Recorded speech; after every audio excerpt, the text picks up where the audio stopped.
South Africa. 30 years as Africa's fertile, growing investment.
I switch.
Ladies and gentlemen, as we get ready to commence with our program, if I could please ask that we all rise as we welcome our political principals for day 2 of the 2025 Kwazulu-Natal Investment Conference. If I can ask that we please all rise as we welcome our political principals.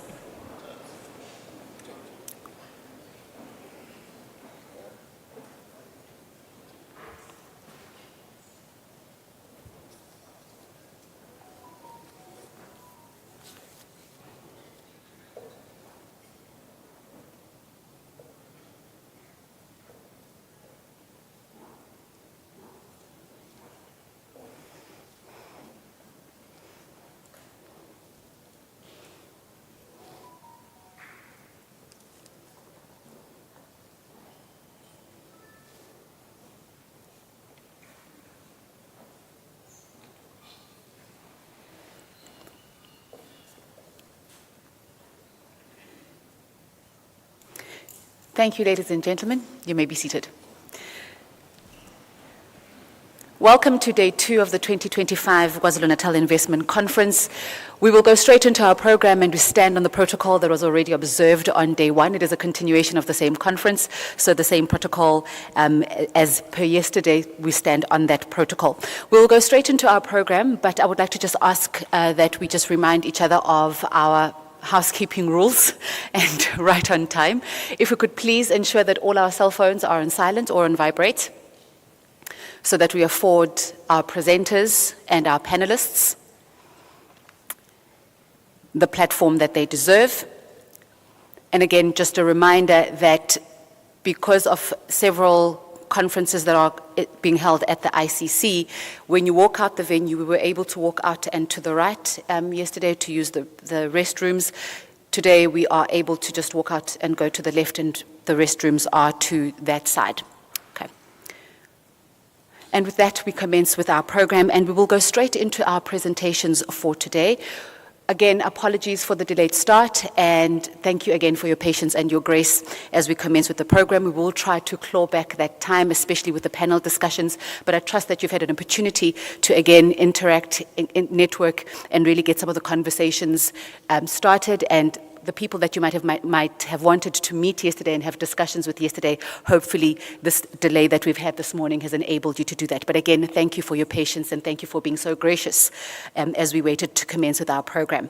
I would like to ask our first presenter for the morning, Ms. Thembile Ndombela, who's the General Manager Marketing at Brand SA, to just share with us how we can turn perception into prosperity. She's an expert in nation branding, how we present to the world the messages that are out there about South Africa, especially from a tourism point of view. And she is here today to share with us insights on how KwaZulu-Natal can shape investor confidence in South Africa. Let's please welcome with a round of applause Ms. Thembile Ndombela, General Manager Marketing at Brand South Africa.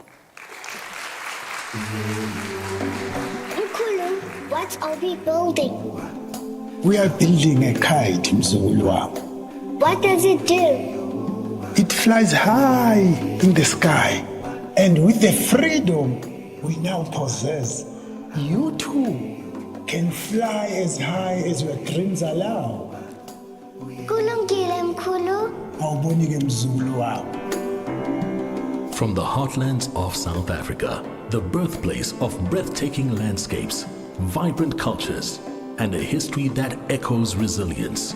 A country that taught the world the importance of perseverance and the value of diversity. Through the spirit of Ubuntu, our ancestors and iconic figures have eloquently left behind a legacy that continues to resonate with the spirit of togetherness. Because together, we shape a world where every voice is valued, a world in which everyone belongs, despite their color or creed. South Africa, where expectations are challenged and conventions defied, a country of endless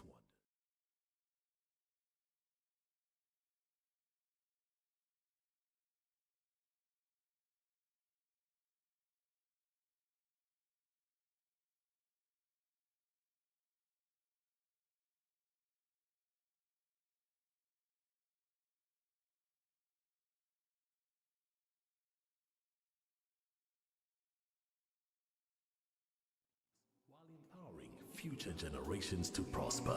South Africa, a country advancing growth and prosperity through inclusivity, cooperation, and integration. With open arms, South Africa welcomes nations, organizations, and institutions to join in our pursuit of a future that stands on the pillars of solidarity, equality, sustainability. Together, let's drive the G20 vision forward while we forge a dynamic future for South Africa and the global community.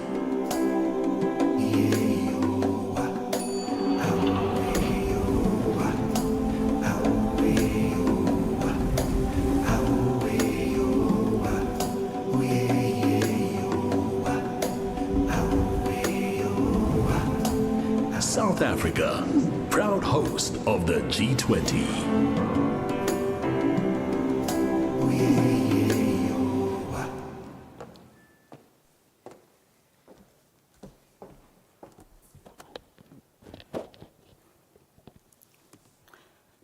I stand on the protocol that has been observed by the program director. Good morning, ladies and gentlemen. What a time to be alive. Who would have thought that a country from the African continent can be the proud host of G20? It really tells us that when we really put our focus, we can turn the turns of time. So I welcome you to a country that forges ahead, breaking new grounds, inspiring new ways, and inspiring new hope. More so, I welcome you to the most warmest city, the city of Durban. My job this morning is really to just share insights, and as the program director has cited, because of the time, I'll try and make it very snappy. The first point that I'd like to make is that it starts with government. Government leadership acknowledging that we are the brand custodians of our cities, of our provinces, and of our country. That is why we have dedicated agencies such as Brand South Africa being the nation brand custodian, because somebody has to tell the country's story. Somebody has to tell the city's story and the province story. Because if you do not tell your story, someone else will do that for you. And we have seen how media is influential in shaping perceptions. So the first and foremost reason is to always ensure that we are intentional in our storytelling so that it is not misinterpreted. The power of perception in the space of destination marketing matters. It matters because everything is intertwined.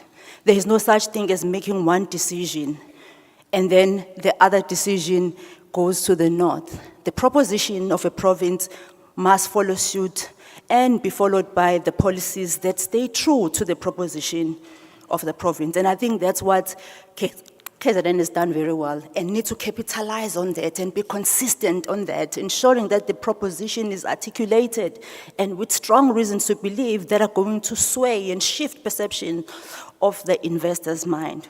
Because what matters is that investors follow the sentiments. That's why we look at business confidence. That's why we've got your Sakis of this world, because they have to look at monitoring of what the tempo is amongst our investors. So KZN has to be right at the parts in ensuring that they understand that. It's important to also be a nation brand custodian in a country and a province custodian, because you have to bridge the gap between perceptions and reality. When you close your eyes, and there are certain countries that sometimes you can articulate, we've tried this exercise many times before. You close your eyes and you say, what comes to mind when you think of South Africa? Most people say, actually, it's Madiba. You say, close your eyes, what comes to mind when you think of Japan? They would play back that it's a kimono. So what am I talking about? This is what we call brand associations. And I think KZN has to really leverage on the power of its association from soft power, from the economic policies, and be able to translate that in a manner that is compelling to get investors to really rethink, so that when they think of opportunity, they always think of KZN. Some examples from countries that have done this before. I love its countries and its cities. It's a combination. Dubai. In the 1950s, very early, we knew Dubai for fishing and as a desert. You look at centuries later, 4 decades later, look at Dubai today. It's a widely recognized destination. Do you still doubt that perceptions matter? Do you still doubt that it has to be an intentional decision by our government leaders together with business to really collaborate and create perceptions that are going to be favorable for the province? Because if they are favorable for the province, that's how you attract FDI. And when you attract FDI, it has a ripple of effects for our citizens. Another example, I'll throw in Singapore. They've now been known as the knowledge and service-based economy and a smart city. So now if you think what they used to face in the 50s, high unemployment, poor trading conditions, but because of somebody, one prime minister decided that I'm going to work and I'm going to focus and ensure that there's integration and coordination at the right ministries, and they changed the perception of South Korea, of Singapore. The same is true with South Korea. I'm bringing it in the African continent. Rwanda, known for the genocide of the Tutsis and the Hutsis, remember. But look at what has happened, and that was just in the 1994s. We are now 2025, and you look at yourself and say, what has Rwanda done very well? They've been very intentional, promoting good governance. Investors would like to feel assured that there is a rule of law. There's regulatory environments. So that's what it means for us as KZN. Those is what I'm imparting to say, really, how do these countries then get it right, and what did they do? They told their story, intentionally so. They shifted the narrative through consistent messaging. We cannot say one thing today, tomorrow we change completely. And as we articulate that narrative and we push the narrative, we push it together, bringing our people along. KZN must capitalize on being the coastal engine of Africa's growth because of its peculiar positioning. And we know that it boasts with these 2 major ports in Durban and Richards Bay, which handles almost 60% of South Africa's seaborne cargo. That's massive. But how do we leverage on that power to ensure that there are opportunities that can inculcate and promote trade amongst countries as well as other nation brands? KZN can leverage on being an integrated logistics and a manufacturing hub. Why? Because they have the most beautiful and effective port, the Dubai Trade Port, as well as the Richards Bay SEZ. That tells us that actually this is a province that contributes 16% to the country's GDP. It's the 2nd largest economy. Why would you not invest in the KZN province? The numbers are there. Investors look for empirical evidence, and the empirical evidence speaks very loud, and it's inviting. The key point, third one that I'd like to make, is about the African Continental Free Trade Area. AfCFTA. Very, very important, very, very critical, given the KZN's positioning. It's a low-hanging fruit to actually, particularly when they speak to SADC as it relates, how much of exports do we do within the SADC countries? And how much of trade can we really promote? Because if we are to be an African continent that is progressive, an African continent that is articulated in the Agenda 2063, it will take paradigm shifts, and paradigm shifts start with making those right decisions that are low-hanging fruits and really pitching at a level that can promote the trade. So from perception to prosperity, so what does it mean? I think for KZN, it really means that being brave enough to address the investor concerns. We are a country that is at the works, so we shouldn't be shy about our challenges, but we should communicate our interventions.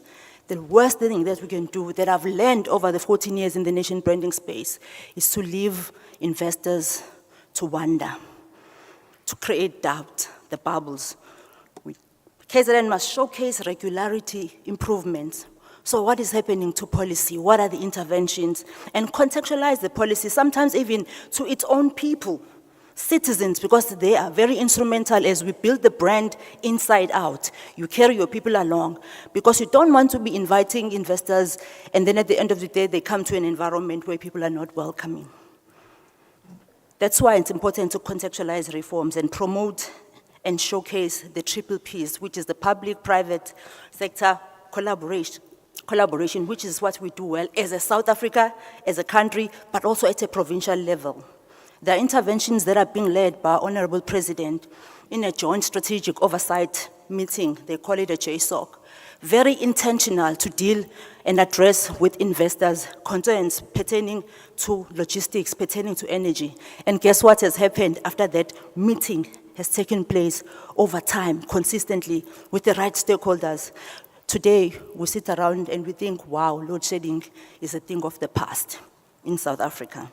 So that is why it's important for KZN then to capitalize on the strength of triple Ps. For South Africa, restoring global confidence begins at the provincial level. Therefore, I firmly believe in the power of perception. I firmly believe in being intentional, wearing the hat of a brand custodian, and do what brand custodians do. Borrow with pride and see what your Unilevers of this world are doing. And we bring it in the public sector. We get the right minds to do the right job and deliver and assure our investors. Turning perception into prosperity requires integration in ending, credibility, consistency, and collaboration. Because when investors believe in KZN and in KZN's story, they will believe in South Africa's future.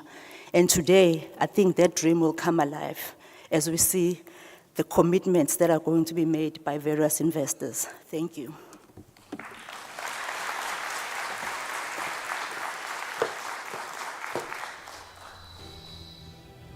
South Africa, 30 years as Africa's fertile, growing investment powerhouse. Rich in heritage and culture, with access to a 1.4 billion strong regional market. Our robust infrastructure, ports, road, rail, and VW's 4 billion rand Kariga expansion showcase world-class manufacturing built on a... Thank you very much to Stembile Ntombela. She is the General Manager Marketing at Brand South Africa. And I think one thing that keeps on coming up as a recurring message is the importance of governance in the story that we tell. And that's also quite important, obviously, when you talk from an investor confidence point of view. And I think from what she has shared, what becomes important is what message are we sending out to investors and how this needs to filter down from a country level to a provincial level. She spoke of the triple Cs, credibility, consistent messaging. Very important. That keeps on recurring as well. The consistency in the message as well as the credibility. That's quite important. But again, governance there taking center stage in terms of, again, when you link it back to what Reverend Zondi and the Premier spoke about yesterday, the importance of enabling business, making it easy to do business with South Africa and making it easy to do business with the province of Kwazulu-Natal. We'll then be continuing with our panel discussions, and I'd like to ask our first facilitator, or rather the facilitator for the first panel discussion, Advocate Ngabayetu Buthelezi, board member at Trade and Investment Kwazulu-Natal, and he will be facilitating a session connecting Kwazulu-Natal to the world, inclusive trade and regional competitiveness.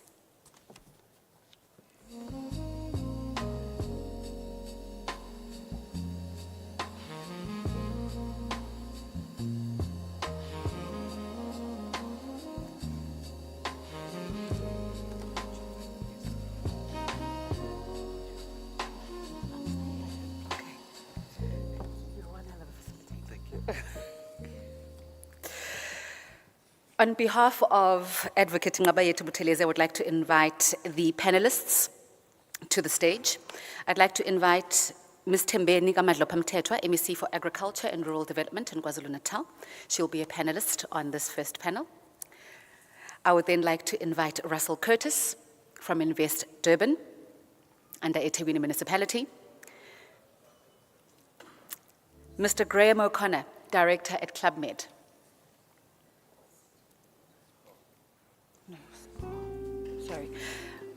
Just a correction there, Mr. Graham O'Connor, Director at SPA, as well as Ms. Mpumi Dweba, Eastern Region Ports Executive at Transnet. Oh, last time we met.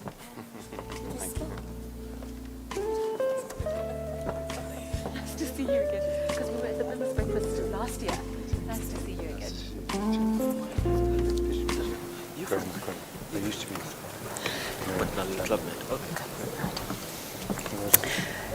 Ladies and gentlemen, as our panelists take their seats, if we could please welcome the Premier of KwaZulu-Natal, Mr. Thamsanqa Ntuli, to the second day of the 2025 KwaZulu-Natal Investment Conference.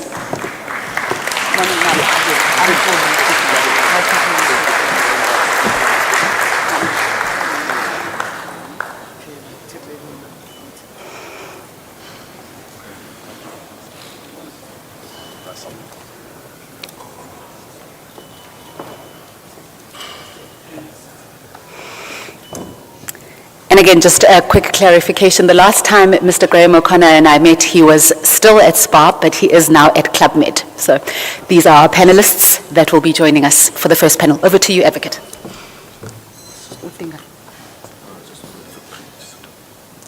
okay. Why would you have 6 hours? It's going to go down. You're still going to say that. 30 minutes, yeah.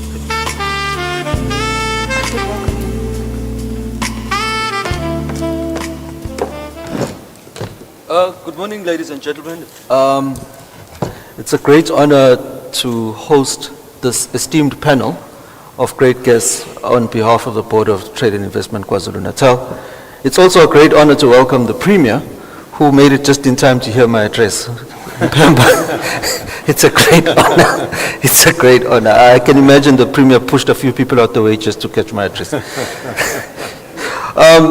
Myself, I'm Ngaba Tubtelezi. I'm one of the board members of Trade and Investment KwaZulu-Natal. I've been given this onerous task of hosting this panel this morning. As the panel has been introduced and because of time constraints, I will not delve too deep into introducing them. I think they may as well introduce themselves during their own discussions. But the topic for this morning is that fundamentally the topic is about trade in Africa, connecting KwaZulu-Natal to Africa. Inclusive trade, regional competitiveness highlights Africa's market competitive growth, transformative opportunities created by African free trade. With its strategic ports, world-class logistics infrastructure, and the diverse industrial base, KwaZulu-Natal is well placed to serve South Africa as South Africa's gateway to the continent. Yet, with nearly 90% of the province's exports to Africa concentrated in southern region, there remains vast potential to expand the markets. Now, I'm going to be posing a few questions to each of my panelists by virtue of the important roles that they play within the sector. And I firstly would like to start with MEC Madlopamteto because as one of the government officials, she's responsible for agriculture, and agriculture ensures that we eat, because without food security in the provincial economy, none of us can exist. So, MEC, if you could give us some insights on, do we have a microphone?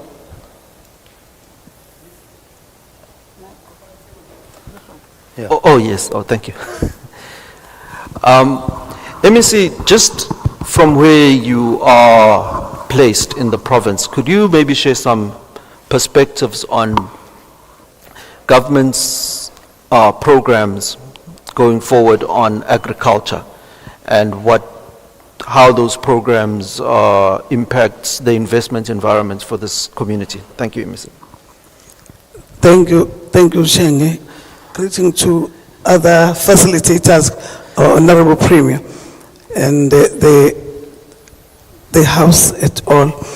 I want to say, as the Department of Agriculture, we are looking seriously at the issue of job creation, economic development, and then the two will lead to also the issue of unemployment. Then as the Department of Agriculture, when we go to issue of job creation, we empower our extension officers and we empower our farmers even in rural areas to capacitate the farmers. And after that, we divide the agriculture because there are those that they need one home, one garden, but we also make sure that we develop farmers and assist them. We have some projects or money that are given, but it's not like you give money. You give money because you see a business plan and you see that this person is going to take the department or the economy of the country forward. We have different even agri-hubs. In the various rural areas, we establish co-ops. We assist individuals to give up their produce to the market. And then after that, we also arrange that we have a market for our people.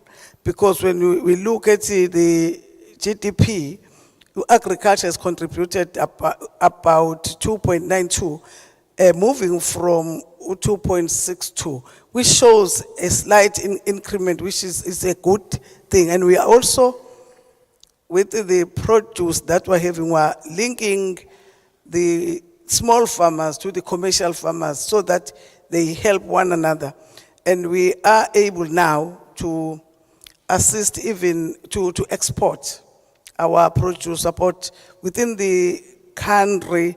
We export to, in Africa, about 44%, to the European countries, 22%. We are also looking at, we're building one in Richards Bay, and that one is taking about 153 million from us.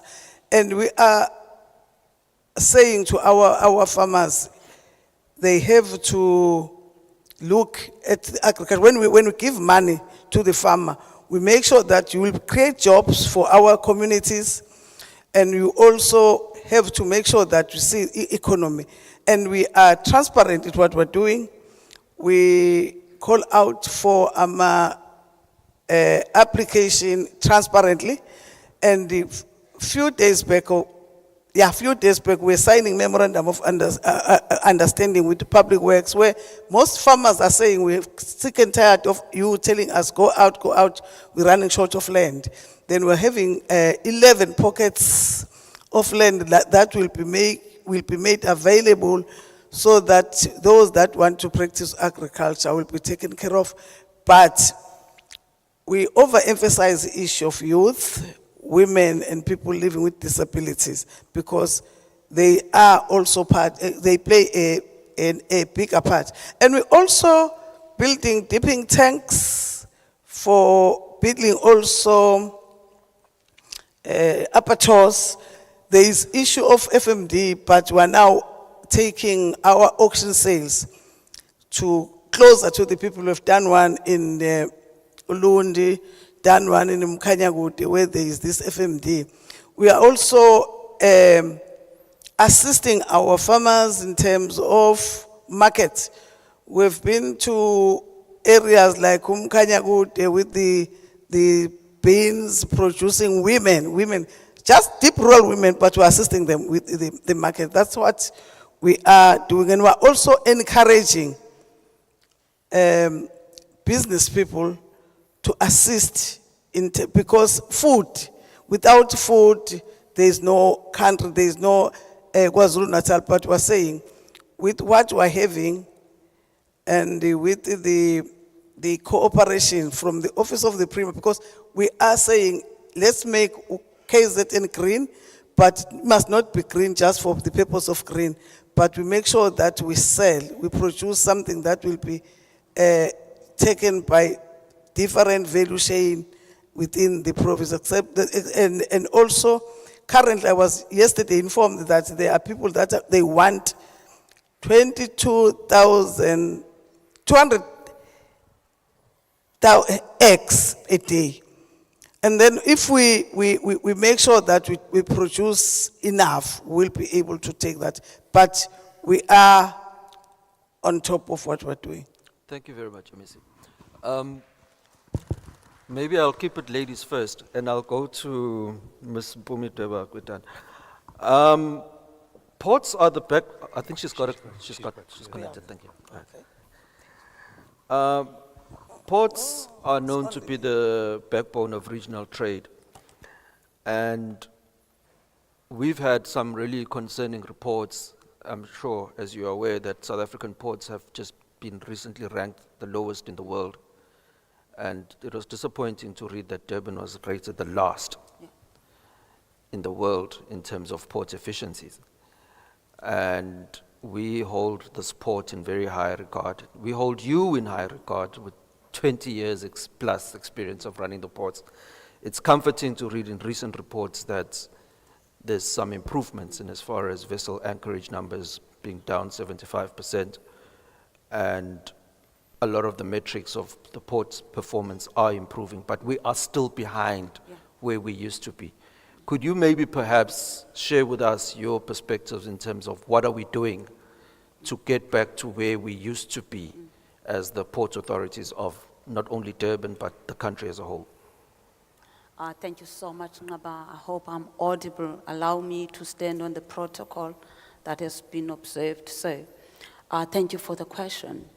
Yes, I agree with you. The recent reports have rated the Port of Durban as the last and the Port of Cape Town as some improvement in the Port of Cape Town and the Port of Noha as the last port.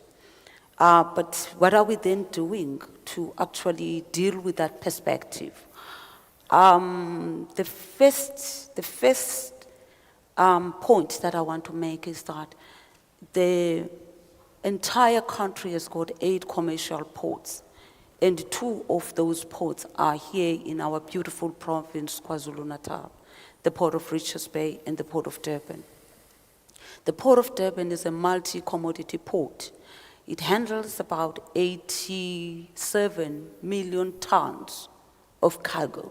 So which means it plays a very critical role, not only in the economy of KwaZulu-Natal, but also in the economy of our nation. Out of that, 60% of the containers are handled in the Port of Durban. 80% of agricultural products are handled at Maiden Wharf in the Port of Durban.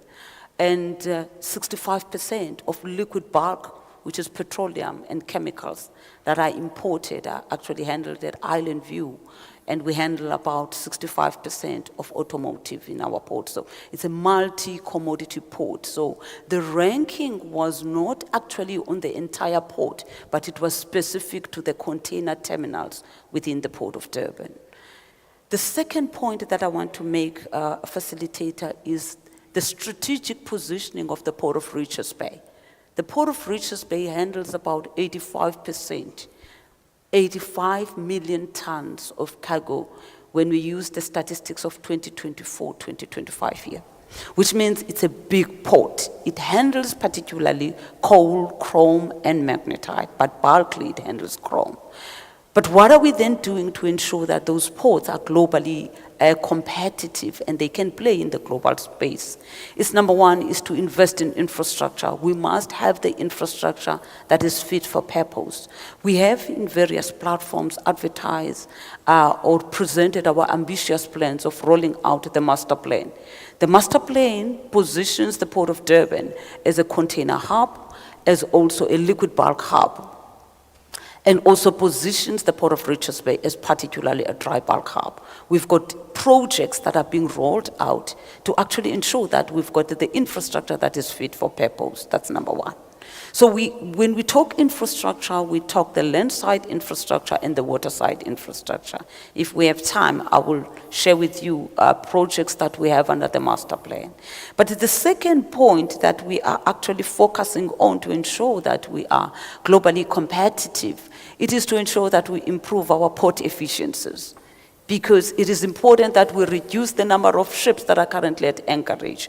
And our plan is that to ensure that we are docking ships on arrival, which in the Port of Richards Bay, we are doing that very well in the Port of Richards Bay.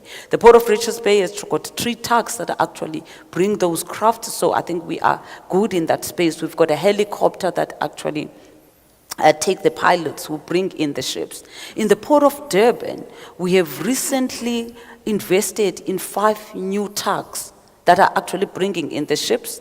And the launch was actually last year. We were honored by our premier who actually attended that event.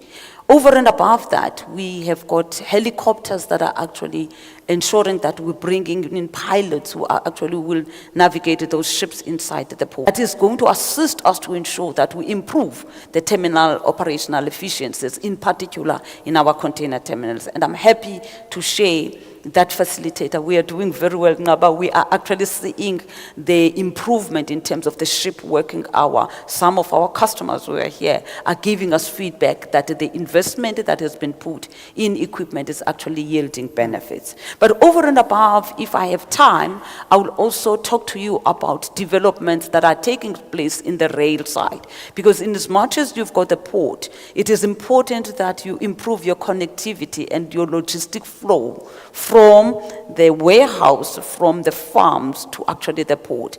There's a lot of work that has been done to improve our rail infrastructure.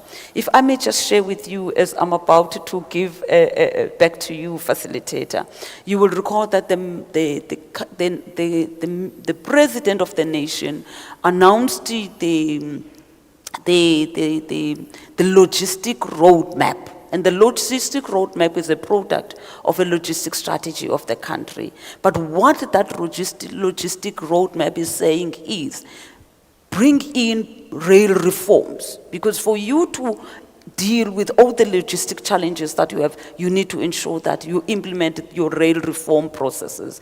The rail reform, it then separates the landlord function of the rail network to the operations. So it then establishes a new unit within Transnet, which is Transnet Rail Infrastructure Manager. It's got an acronym which is TRIM. So their responsibility is to ensure that they fix the logistic network, which is the rail network, the signaling, and all the supporting equipment. So they are the owners of that. But you also separate then the function of operations, which is the ownership of locomotives, the ownership of wagons, to an entity which is now TFR. So the rail reforms have separated those. In summary then, as I'm about to hand over to you, the Minister of Transport in December 2024 announced the statement of network. What is the statement of network? The statement of network was then saying, we've got slots that are available, but this is the condition of our rail network in South Africa. Then inviting proposals to those companies who would really like to take some slots that are available in our network. And the closing date for that statement of network was February 2025.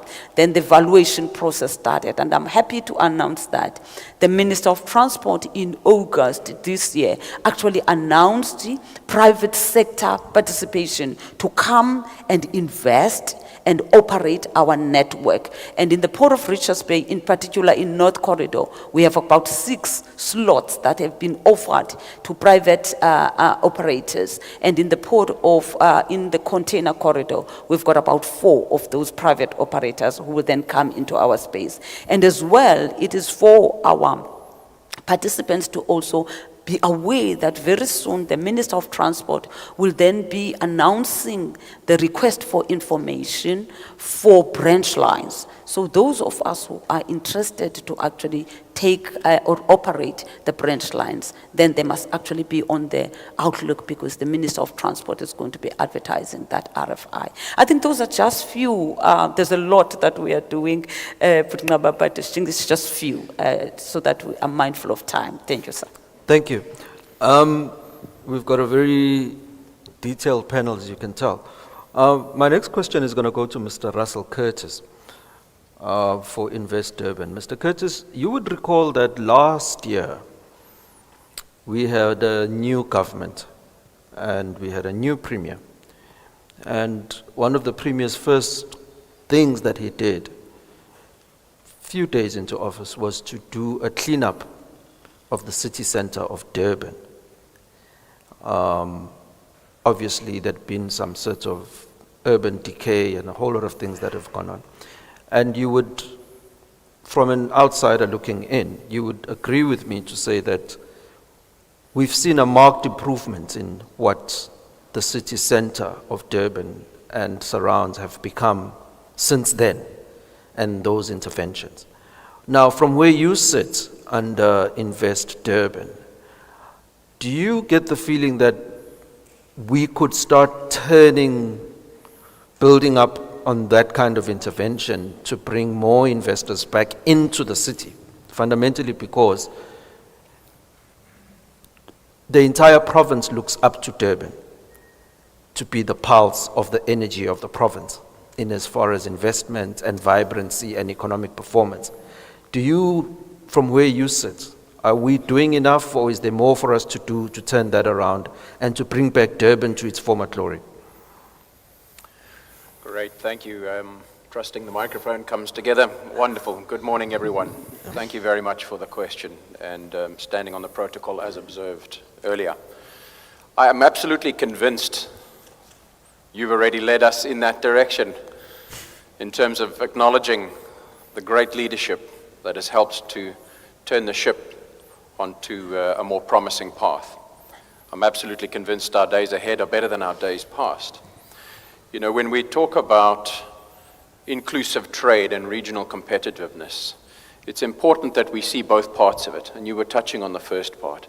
That enabling environment for trade, that conducive environment for business, that enabling platform for investment. And the platform has been improved in a number of different ways. You touched on the inner city regeneration, and absolutely that has been a core focus of the leadership.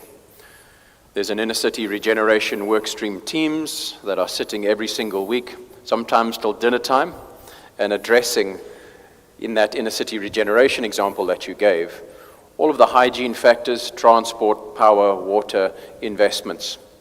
And we're seeing that manifest, whether you take social media as some degree of a reflection, where some of our harshest critics in the past are now posting about how clean the beachfront is, how the infrastructure is improving in the inner city regeneration.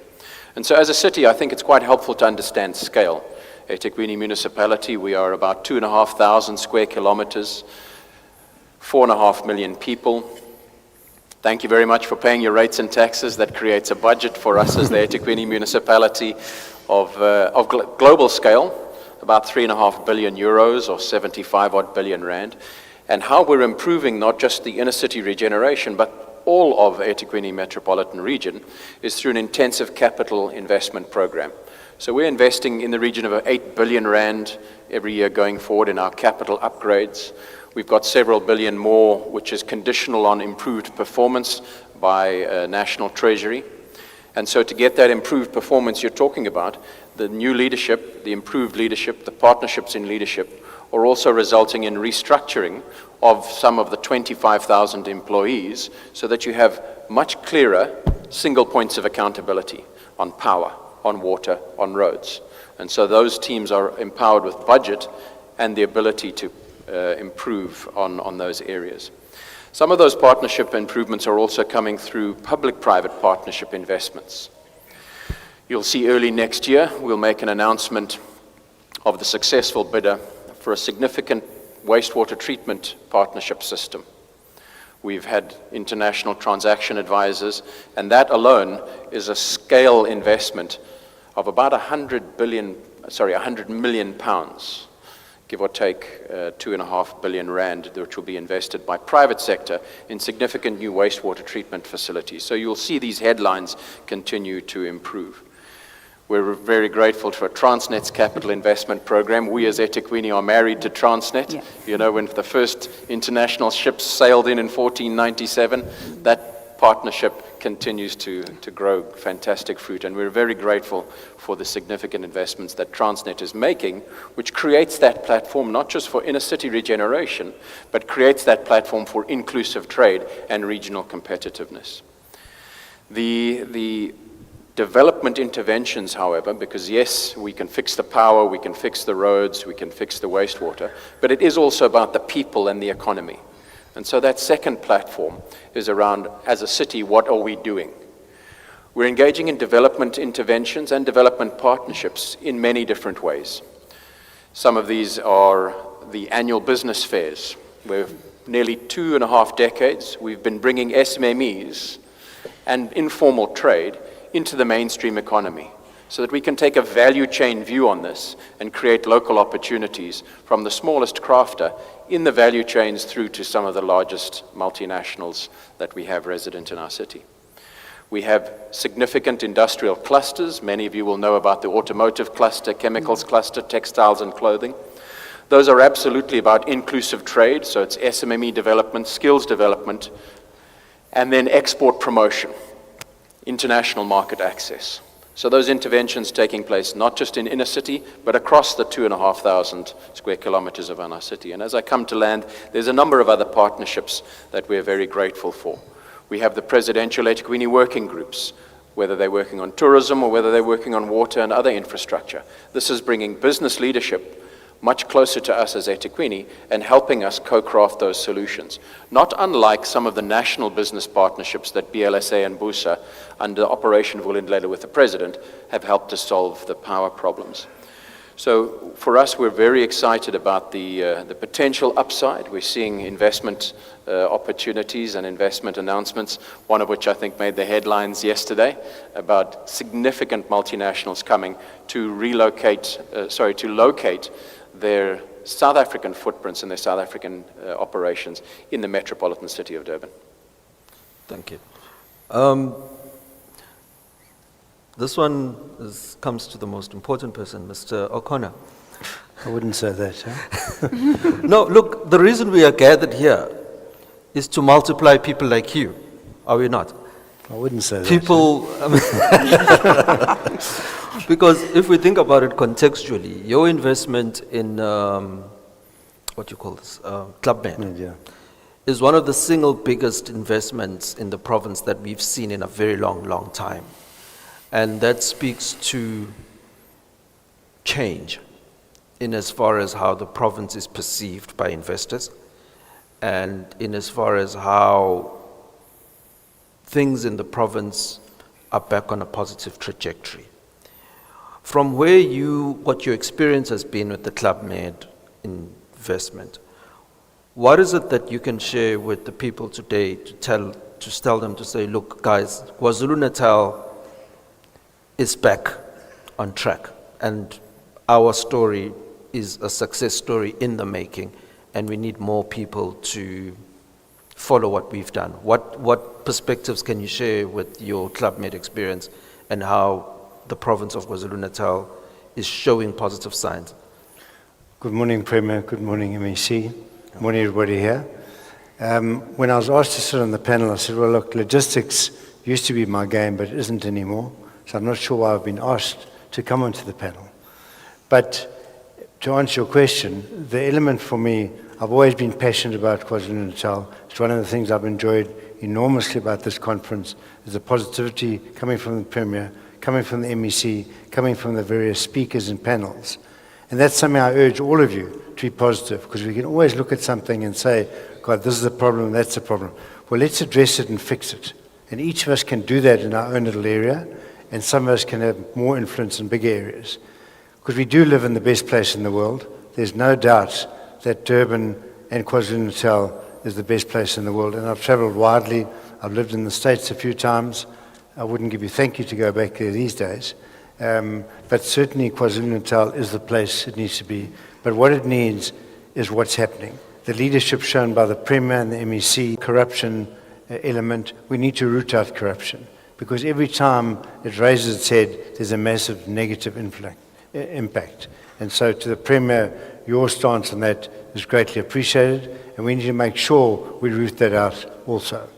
From a Club Med point of view, I'm not sure if we'd known 6 years ago what we know now, if we'd still have done the project. We've had so many elements to deal with it. But I've got a couple of my colleagues in the audience. You'll see them coming to sign the pledges just now. But the site chosen was strategic, and the one thing the Cape can never say is that their water's warm. And so with our warm water and our warm climate and the airport being within 30 minutes, in fact it's about 15 minutes from the Club Med site, those were the two crucial criteria that Club Med actually brought about. I was talking to the Deputy Minister last night and he was telling me that 17 years ago they looked at Isimangaliso to put a Club Med up there. And what they couldn't do is they couldn't get an airport close enough. So that's why it fell by the wayside. But now it's come into being. I'm delighted to say it's on budget. It's timelessly will be completed. We hand over the keys to Club Med for official opening on the 4th of July 2026. But the lead up to that has been phenomenal. Just the planning that's gone in. Chris Tutoy, who's our project manager, is here in the audience. He's done a fantastic job of organizing the construction, which has been really difficult, and now we're in the operational phase, which is equally difficult. But the element is that we've had so many people who have been so committed to the project, and I'm a Kwazulu-Natal man through and through, and I'm passionate about the province, as all our investors are. And the Collins Group and ourselves in that space, together with the backing of the RDC and African Bank, who've been a fantastic partner of ours, and we've driven the process forward. So we're very excited. The bookings opened last week. We've had record bookings. They've got 70 resorts around the world, Club Med. The Tinley Resort is the third most booked resort for next year, with over 160 million rand worth of sales already. And July and August is almost sold out at the beach resort. So that's really exciting, and that does give positivity. So the element, what I want to pass on to you is to be saying to everyone here, it's up to each and every one of us. Don't look over and say, well, they can do it. Let's make sure we take ownership, we drive it forward, and we make a difference. Thank you. We've kept to the time that we were allocated of exactly 30 minutes of this panel, but I would like to just take one liberty while I'm on the platform to say, look, it would be unfair to my panelists just to give them one bite at the cherry. Can each of you then just give us 2 minutes of closing remarks from where you are located in terms of work, in terms of what your parting shots to this conference may be? I will start to my far left and come down and close with the MEC. Just 2 minutes of where your organization is taking us and what we should take out of this conference. Those two questions in under 2 minutes. Thank you. Thank you so much, Butnaba. We are open for business. We are committed to ensure that we contribute positively to the economy of our province. We want to ensure that our ports, which in the Eastern Region ports, are the best operated and efficiently run ports. Thank you. Thank you. Thank you. As the title of this is Inclusive Trade and Regional Competitiveness, 2 comments. Inclusive trade. If I could encourage every business, every public sector to try to buy local, go beyond the call of duty, to have that inclusive trade and develop the SMMEs, develop the value chain, and buy local as much as possible. In terms of the regional competitiveness title, think cross-border. If you're in the public sector, reach out to other municipalities and other provinces on your border, because business is no respect of artificial lines. And if we're going to get regional competitiveness going, business, reach internationally, invite your international partners so that we can get inclusive trade together with regional competitiveness growing across South Africa. Thank you. Just from my point of view, from a Club Med perspective, they thought, like the other resorts through Africa, in Morocco, in Mauritius, in Seychelles, in Tunisia, in Benin, that 90% of the goods used for construction would need to be imported. In actual fact, we have something like 96% of the construction and all that locally. Also the local community, out of the 3 local wards, we have over 900 employees out of the 1,700 employees on site from the local community. So that's been a massive bonus. And we've had really good collaboration with the taxi industry as well. They're bringing people to site. They see the long-term view. So I just say to all of you, let's make a difference in our own sphere, and let's drive KwaZulu-Natal forward. Thank you. Let me see, Madlopa Mthetho, you get the last say. I want to say, Sorry, your mic. thank you. I want to say agriculture is the backbone of this province. We wish to commit ourselves as the Department of Agriculture in doing everything transparently, but also to be as inclusive as possible. And we are opening our hands to whoever want to contribute in the agricultural sector here, even the business people who have good land, and we have water, we have everything, infrastructure, but we're saying we want to see agriculture thriving in KwaZulu-Natal, and we will be also exporting everything we want. We are having a support from the Premier and all the other MECs. Then we want to say, please invest specifically in agriculture, because even during the COVID, agriculture was only the sector that was able to operate fully, even when people were indoors. Then let's look at agriculture as priority number one in whatever we do in KwaZulu-Natal. Well done. Thank you very much, Mr. Can we give the panel a round of applause? I think that was a very great discussion. Thank you. Thank you.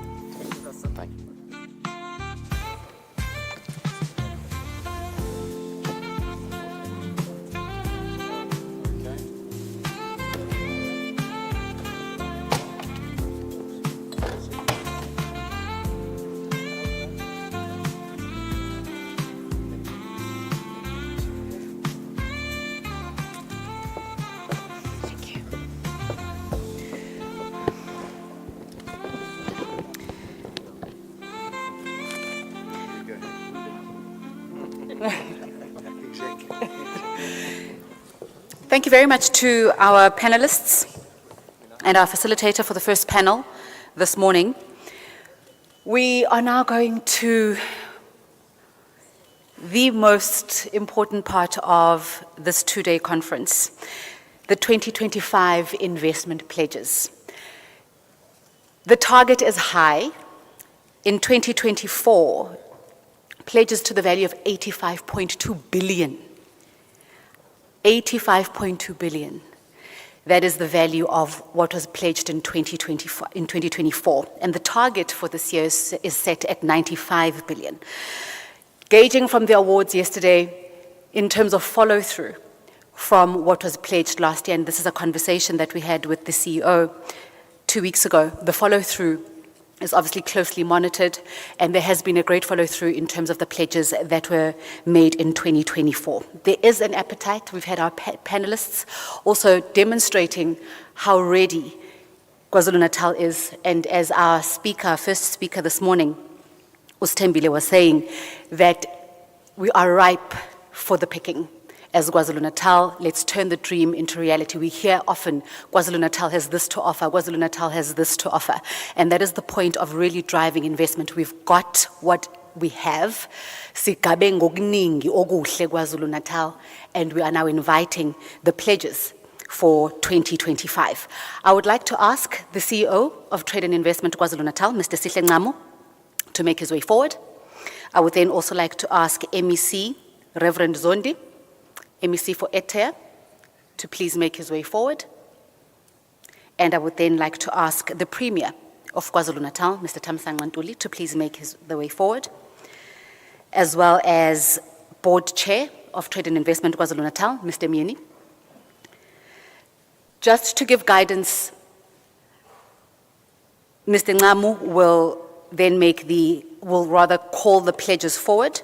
After the pledges have been called up, please could the pledges make their way to the pledge wall. So those two pledge boards there, that is where they would be signing on the pledge wall. If they could then after that come to stage for a photo opportunity.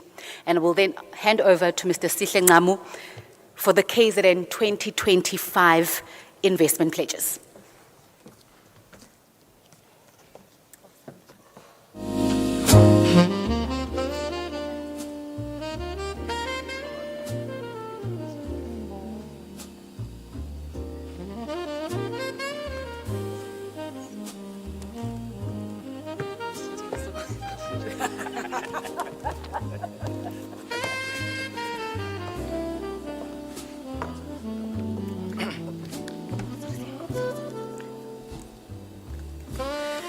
If I could please ask that the panelists from the previous session, they have de-invested us by taking the lapel mics.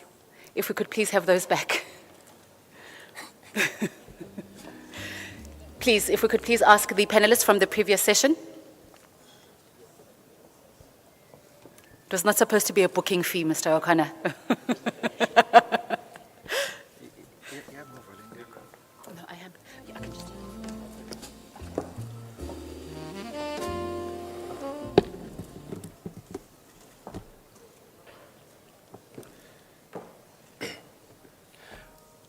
Program Director, Ms. Nongzaibo Mackenzie, thank you for affording me this opportunity. Honorable Premier of the province of KwaZulu-Natal, Dunankulu Tami Ntoli, MEC for Economic Development, Tourism and Environmental Affairs, Babu Ndaba, all members of Executive Council present, Chairperson of the Board of Trade and Investment KwaZulu-Natal, Babu Musamieni, all board members from various entities that are present, acting DDG, HODs that are present today, CEOs of entities, business, private sector, our partners, as well as sponsors that have made this conference a success. Program Director, the day has come and the time is now. And one would really like to welcome you all on this very important 2025 Investment Pledges Ceremony, which highlights the KwaZulu-Natal's confidence in supporting businesses and businesses having confidence in investing in KwaZulu-Natal. But as we look forward to the exciting commitments we are about to announce, it is important, Program Director, to reflect on the successes of the past. It's been reported widely that last year, 17 projects were pledged with a collective 85.2 investments, promising to create over 80,000 jobs. They stand as beacons of hope and pioneers of prosperity in the province of KwaZulu-Natal.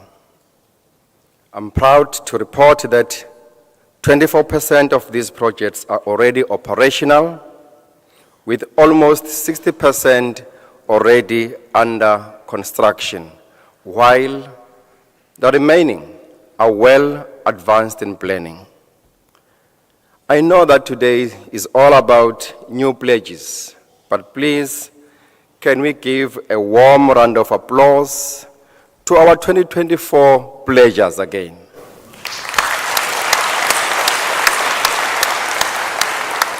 The Honorable Premier was recognizing them yesterday by giving trophies, and we've been receiving words of gratitude, words of appreciation from the investors. They made a promise and are fulfilling the promise of partnership with the people of KwaZulu-Natal for mutual benefit.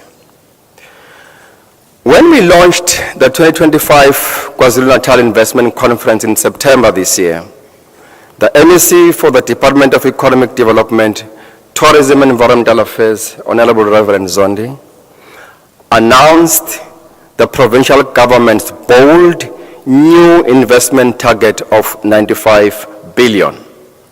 Indeed, it was a tall order in a province which is still recovering from adverse events, whilst also coping with global geopolitical issues. must indicate that the 85.2 billion was never our target, but business set that target for us as a baseline. Then therefore we could not go backwards. We had to move forward and target even better. Now, the criteria for the pledges was that we needed to have both private or public sector investments, which are new projects, greenfield projects, or business expansions and projects in the public infrastructure. These projects had to have a minimum value of 100 million or above. So a minimum value of 100 million. And then the other criteria was that these projects must touch the ground and be implemented over the next 3 years. I must indicate, Honorable Premier, that this criteria is different from the last year's criteria. Last year, our minimum was 500 million, and the projects had to touch the ground within 24 months. We relaxed to 100 million because we are now starting to infuse the value chain, bringing in smaller projects to support bigger projects. But also, we learned some lessons in terms of the processes for regulatory approvals and other pre-requirements for these projects that the bigger value projects will need about 3 years. Hence then, we then made it 3 years to touch the ground. We received 57 projects that came to apply and also pledge their investment projects. We went through a screening process which looked at the criteria that I've outlined. But within the criteria of 3 years were a number of requirements that was going to give us an indication that this project will touch the ground in 3 years, including, is the project already having a site secured? Is the project having feasibility study done? Is the EIA process been already commissioned, water use license, and so on? We did our due diligence using our experience of project facilitation, and we then came up with the projects that are going to be announced today. And those projects that are not going to be announced today, which did not make to the list of today, are not going to be put in the bin. Those projects will still be supported equally within the KZN investment facilitation process. They become our pipeline on our normal day operations. Now, you as investors, you answered our call, and we have projects in sectors such as renewable energy, agro-processing, retail, industrial and residential property development, bulk infrastructure projects, automotive sector, as well as manufacturing. All of these projects were brought forward. But with all these projects, was that enough for us to reach our 95 billion target? We will soon find out. Now, on my speech, I've not been given a total figure of these projects, Honorable Premier. The audience will help me to calculate and find out if together and collectively, are we reaching and touching 95 billion?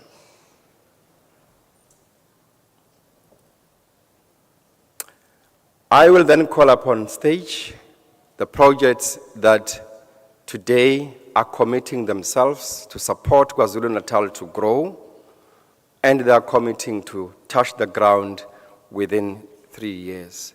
We have already, working with the Office of the Premier, put together a team that will be supporting these projects, such that next year will really be the year of execution, as well as 2027. so that maybe when we come back and report after 2 years, we'll be able to give an indication of where these projects are. Honorable Premier, allow me to then start calling upon stage the project as well as project promoters. They will come from my left-hand side. There's a pen somewhere there. Take a pen and commit by your signature, and that signature has got to be original. There are lawyers and advocates in this house. They can authenticate that signature that is yours. You sign to commit to the Honorable Premier that you are growing the province of KwaZulu-Natal. You come up on stage, you shake hand to the Honorable Premier, MEC, and the board chair, pause for the cameras, and then you move out from this angle. As they come up on stage, ladies and gentlemen, we clap hand to support the commitments they are making. The first project that we have, but firstly, I must indicate that the minimum value project is 100 million, Honorable Premier.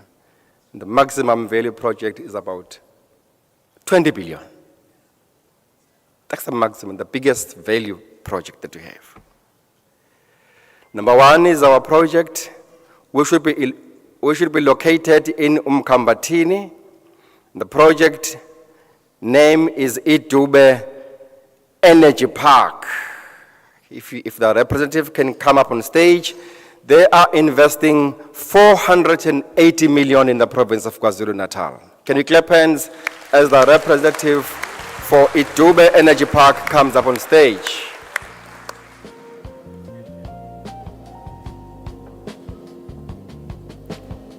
Are they coming? The next project, which is in Umkanyagude district, Avco Food Processing. This is a project called White Gold, Cassava Value Processing. This project will be investing in Umkanyagude 1.1 billion. There is a representative for Avco Food Processing. Can we give her a round of applause?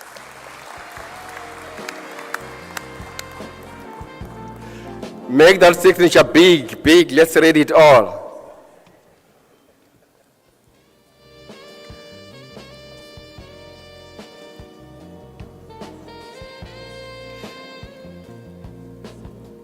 I hope you are helping me to count if I'm touching 95 million. The next project, which will be within eThekwini municipality, at 160 million, is a Collins Property Group project, Prospecting Industrial Park, at 160 million.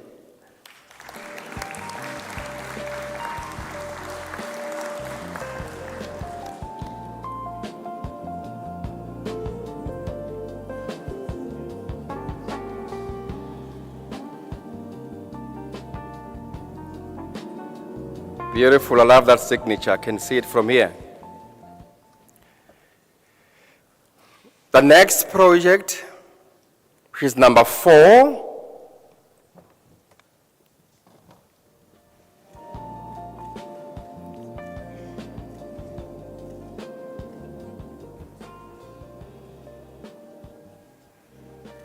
next project, which is number 4,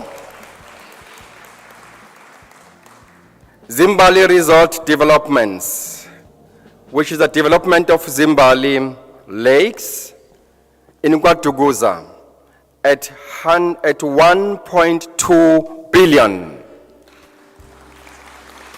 1.2 billion within Kwatuguza municipality.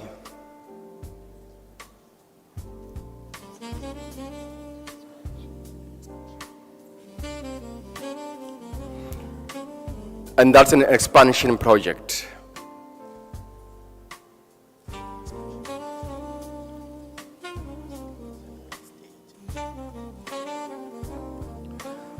The next project, which is project number 5,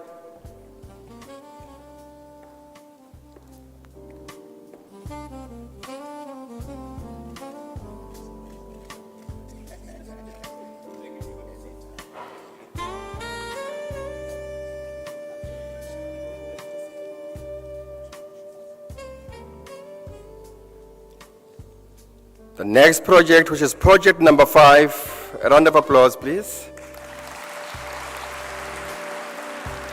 Barnes Properties. Barnes Properties is a retail development within Umsunduze municipality, investing 370 million.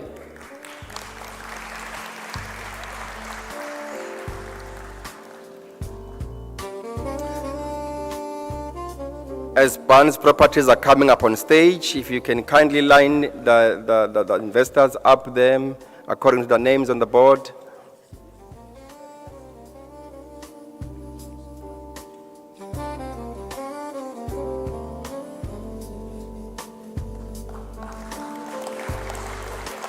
Thank you for that. The next project, which is project number 6, from Crown, 615 million, Crown Compound. Thank you.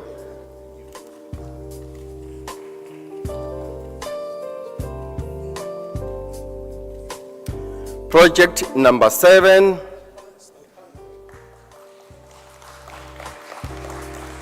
Thank you for that round of applause. Thank you. Let's keep on clapping.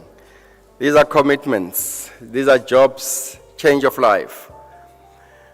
Collins Residential, the Sitting Estate within Ilembe District at 11.3 billion.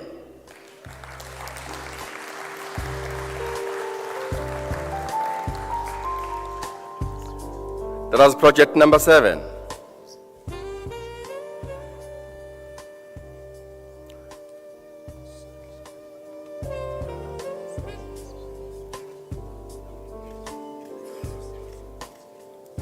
Project number 8.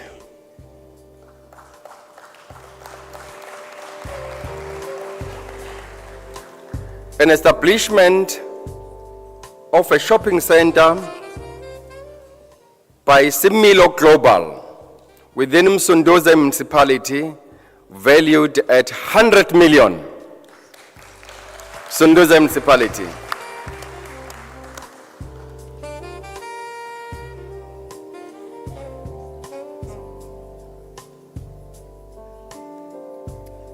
Msunduze municipality. Can I proceed? Okay. The project number 9, which will be located at the Richards Bay IDZ, will be done by Ukozi Afritech.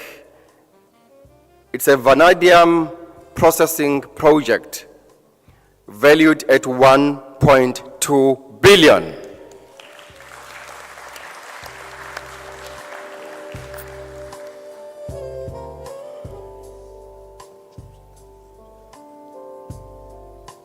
That's manufacturing project. It's a new project. Next project, project number 10, which will also be at Msunduze municipality. TBN Developments are going to be also developing a mixed-use development, including the mall, within Msunduze municipality at the value of 140 million.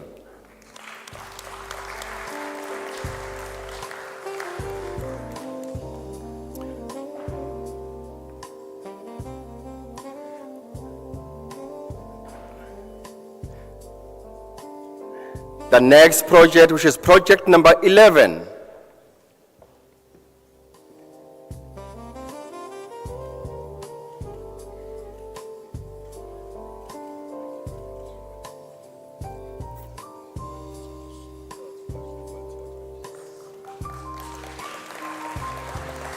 Well done. Lemonwood and Rural Township Property Fund will be developing various industrial park, commercial nodes, shopping malls in various areas of Indwedwe, Kwahlabisa, Kwambonambi, and Dumeni to the value of 1.7 billion.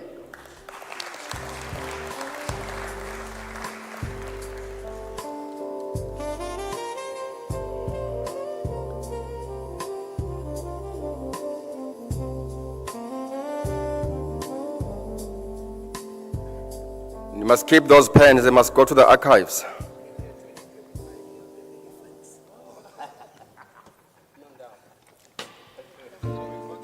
Project number 12. Project number 12 by Ilembe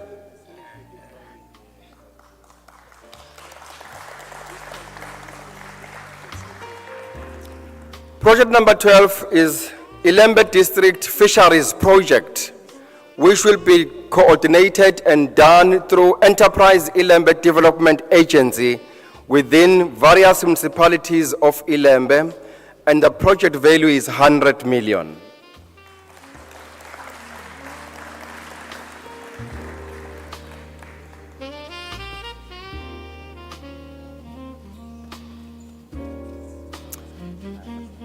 Project number 13.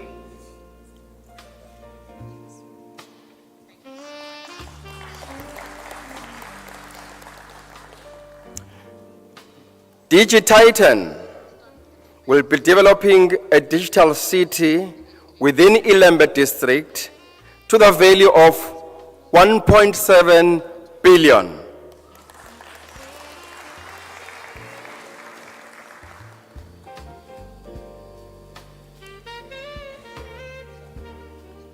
DigiTitan, 1.7 billion within Ilembe district.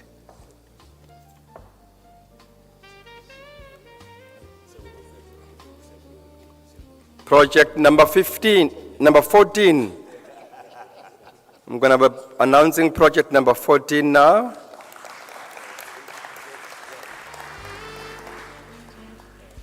Project number 14 to be implemented by Umgeni Tugela Water to the value of 3.9 billion.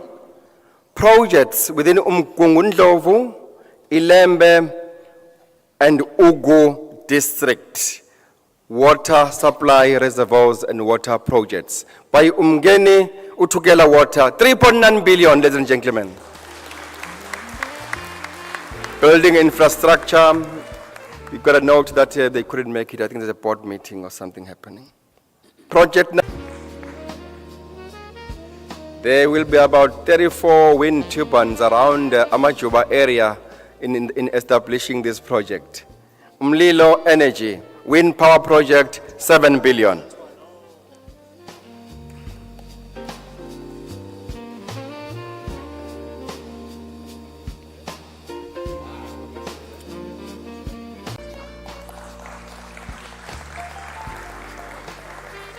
BLAC sales, unlocking ocean's economy, building water leisure tourism projects at various coastal regions, including the areas of Zululand district, King Techayo district, and eThekwini, to the value of 101 million.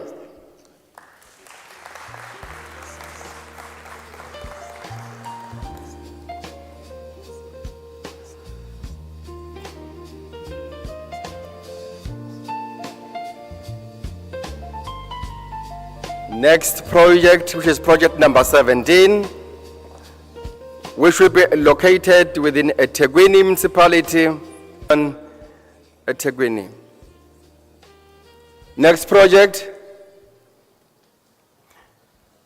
Heritage IHS, a graphite processing project within the Richards Bay ITZ at 16 billion. At 16 billion. We have known about this project almost 7 years ago and supporting it past 7 years, and now it's coming through.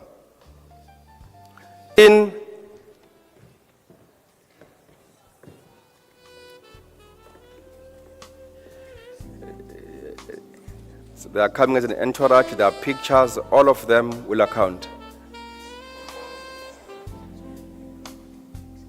Okay, let's move to project number 19, which is Alley Roads. That is Alley Roads Holdings. 1.5 billion within Kwazulu-Natal municipality. Can you sign there? Great. Come through Alley Roads. We are moving to the next project, project number 20. Numbers are becoming now bigger and bigger, they are growing. Project number 20 is New Salt Rock City, another mixed-use development within Kwazulu-Natal municipality. And this project is valued at 10 billion. You can clearly see that Durban and Kwazulu-Natal, in the next 3 years, we won't have any space if we are driving from eThekwini municipality going through to Stenga. Project number 21.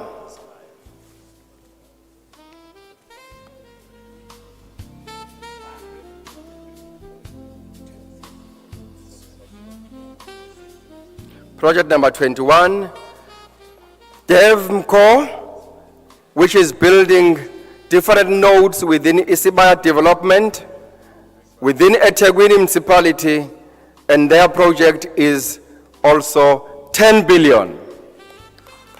Oh, this is the one that is here. Thank you for that. The next project is HG Holdings, within Kwazulu-Natal municipality again, on automotive center, valued at 860 million. Automotive center.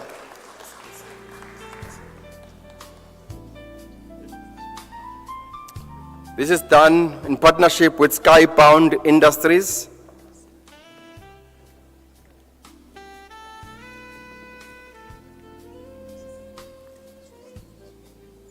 Project number 23.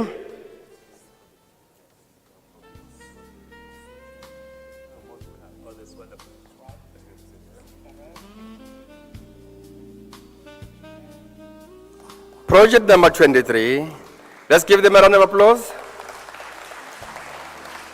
Automotive sector. Project number 23 is Colenso Power,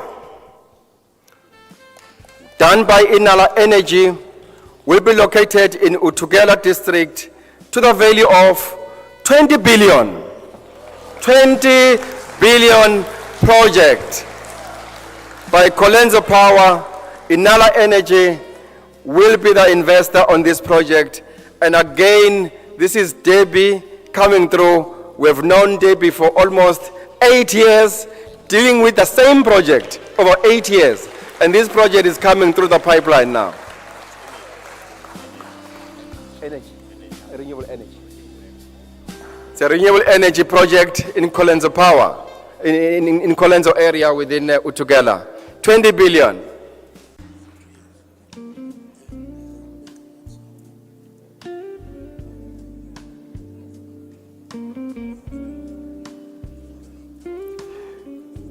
Ispeto Developments, residential development within eThekwini municipality by Ispeto Developments at 110 million.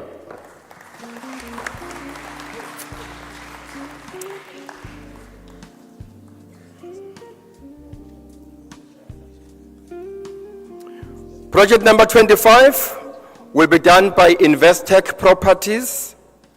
It's a commercial and industrial park development which should be based in eThekwini municipality, and the value of that development is 500 million. Investec. Again, you'll understand Investec don't need money from whoever. They've got their own money. They need approvals from government. That's it.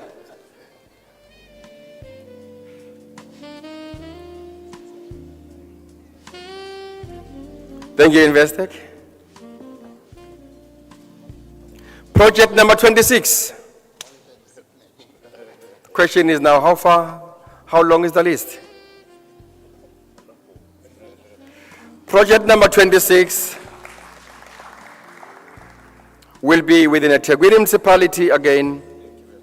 Specified the Cotswold Fence Commercial Zone at 900 million. Cotswold. That's a commercial zone for Cotswold. That was project number 26.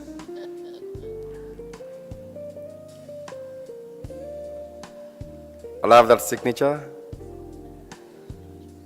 It's loaded with 900 million. Project 27, Cedar Point, Whetstone Business Park Phase 3, an expansion project for the Whetstone Business Park within a Tegwini municipality at 500 million. Again, that will be done by a Specifield. Those two projects are done by one developer. That is project 27.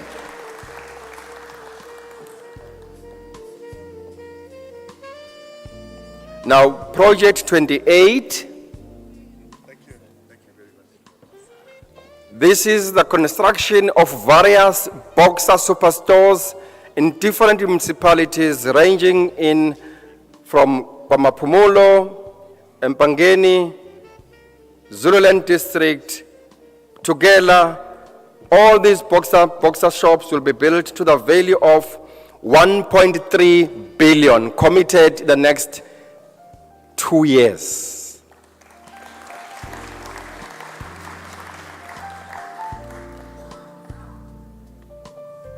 Project 29.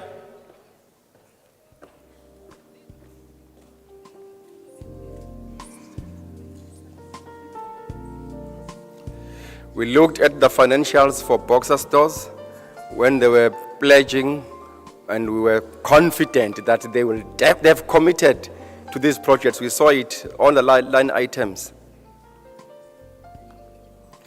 Project 29 will be done by our own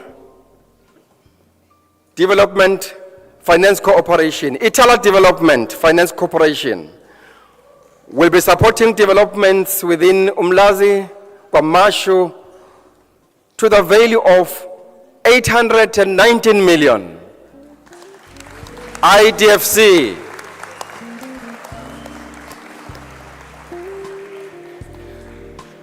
More than the commercial developments, there is also a project on solar energy, installation of solar energy within Isitebe Industrial Park. Project number 30.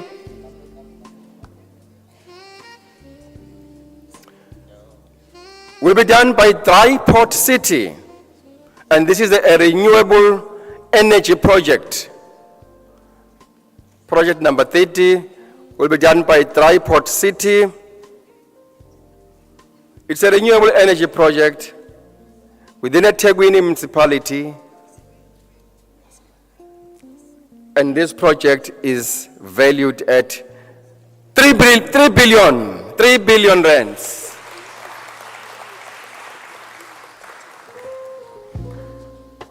3 billion rands. Renewable energy project at the Dry Port City.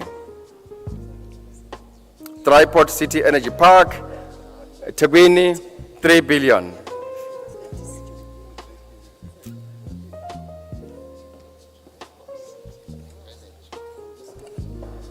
Dry Port City Energy Park is a renewable energy project within a Tegwini at 3 billion.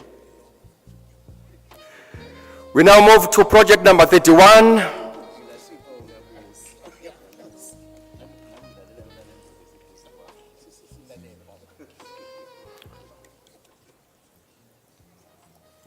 Project 31, which will be located at Umkhuze by Club Med. It is a bush resort called Impilo Game Reserve, linked to the Club Med development located here in Durban. And this project is valued at 500 million within Umkhuze.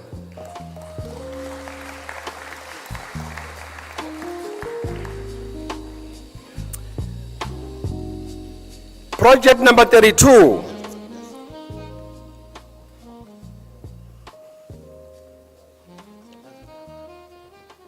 Project number 32 will be done within Richards Bay area, King Cetshwayo District Municipality. Aluminium downstream beneficiation project, which will be done by South 32, the former hillside smelter, at the value of 1.1 billion. Aluminium downstream beneficiation from South 32, King Cetshwayo District Municipality, Richards Bay, 1.1 billion. Project number 33,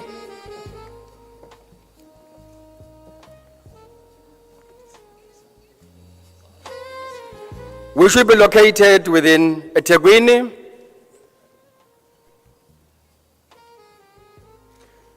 It's land-made eThekwini Hospital and Heart Center. It's a new project at 120 million.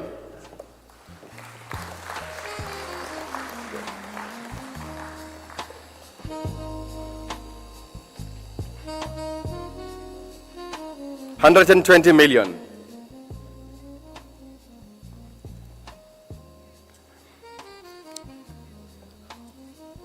$120 million, project number 33. The last project, project number 34 for 2025 KZN Investment Conference, will be located within King Cetshwayo District Municipality. It is a retail center called Inkosi Palane Retail Center in Mhlathuze at 1.4 billion.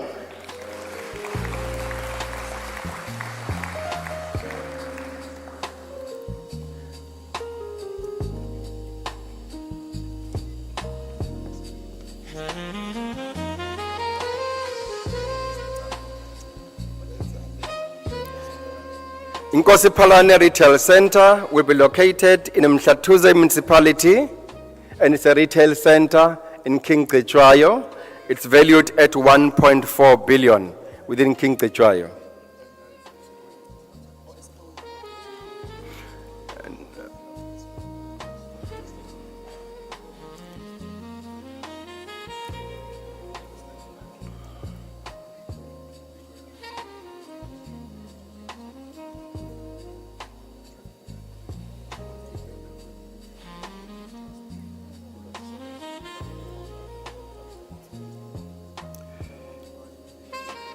Kosipalane Retail Center, King Cetshwayo, within 1.4 billion. Let's give them a round. That was our last project, ladies and gentlemen. I will request all the pledgers, once the Premier has addressed us after this session, I will then request all the pledgers for 2025 to converge again there with our principals to take a group photo. But Honorable Premier and Honorable MEC, ladies and gentlemen, thank you for your pledges to invest in the future of KwaZulu-Natal. But have your commitments met the target? I'm not sure who was counting, and I'm not sure your maths, my maths will always let me down. Did we reach 95 billion? Honorable Premier, MEC, Nondaba, The 2025 KwaZulu-Natal investment pledges are valued at 101 billion rands. 101 billion rands.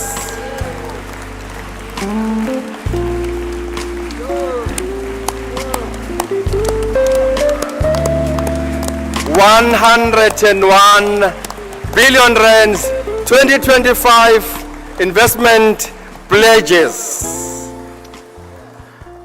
While in construction, these investments will create potential jobs to the amount of 260,000. And once operational, we expect to receive 65,000 jobs from these investments. On this exciting note, ladies and gentlemen, let us thank our pledgers and let us await the next session that will come through. But as I indicated, next year will be the year of execution where we will progress these projects. And at this stage, through your program director, I would then request the Honorable Premier to come on stage and thank the pledgers that are committing to grow the province of KwaZulu-Natal. Thank you. Can we give them again another round of applause? They will then converge right there for the photo. Thank you.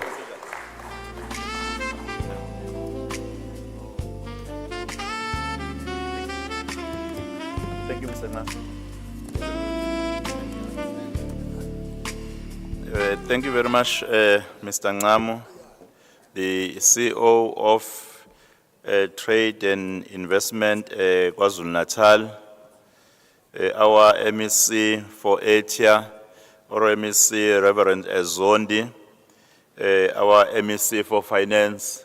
I thought the money man was going to be happy with us this side, because when it comes to investment, it's all about money.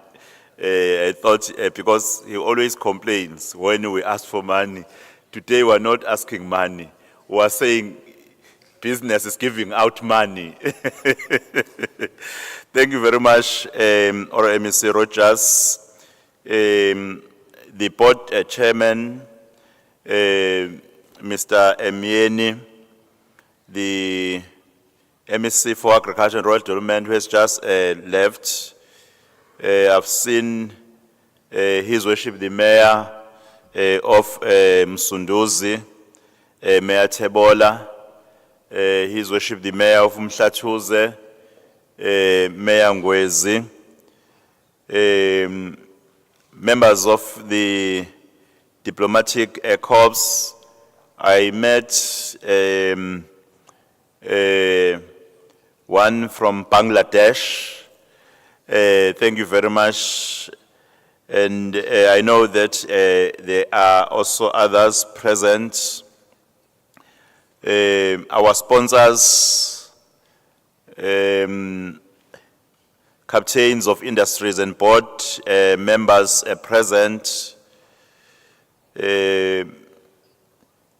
Zweli Manyati, who's the CEO of African Bank Limited, and all CEOs present.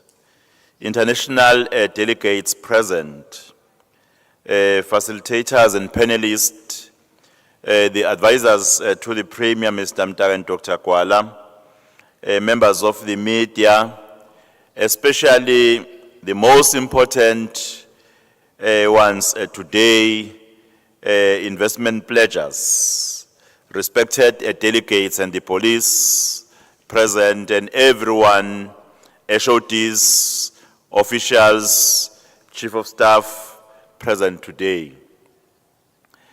I think I'm only just standing on behalf of the people of the province of KwaZulu-Natal to thank you. First and foremost, our MEC for ATIA, for the sterling job is doing on behalf of the people of KwaZulu-Natal, and also the CEO of Trade and Investment, KZN, and our investors, those who pledged last year and those who managed to pledge this year, including those who could not meet the requirement of 100 million as a minimum requirement.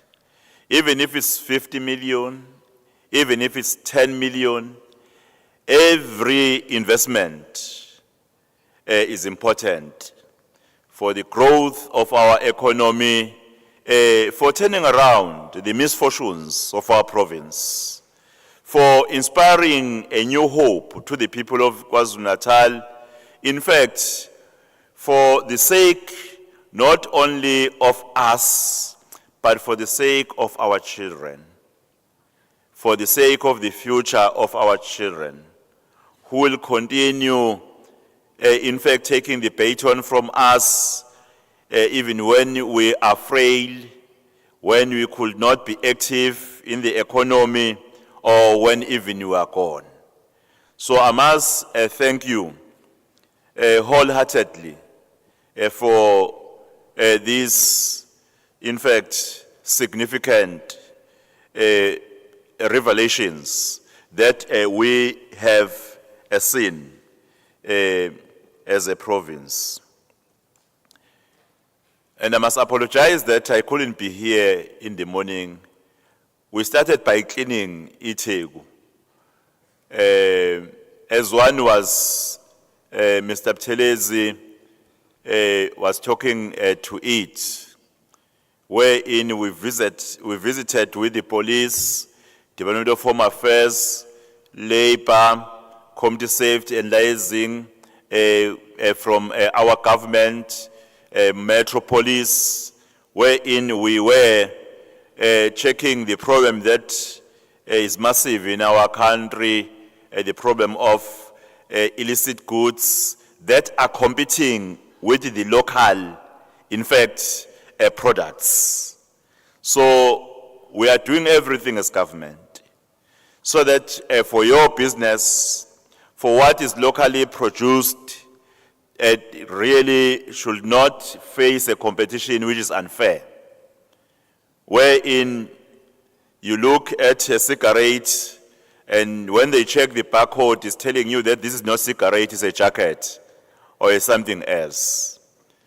And I must say today's operation was successful because 21 illegal immigrants were arrested, and for those who were working without permits, doing their business illegal, had to be taught a lesson that go and apply for the permits, and illicit goods were actually taken by the police. And it's a campaign which is important for this investment that you are actually pledging today. Because if we'll continue as a province to have an environment which is not an enabler, which does not enable your business to flourish, that investment or the pledges you made today, in fact, will be frustrated. We had to start there. Hence, I felt I must, on my apology, also explain what, as government, is necessary.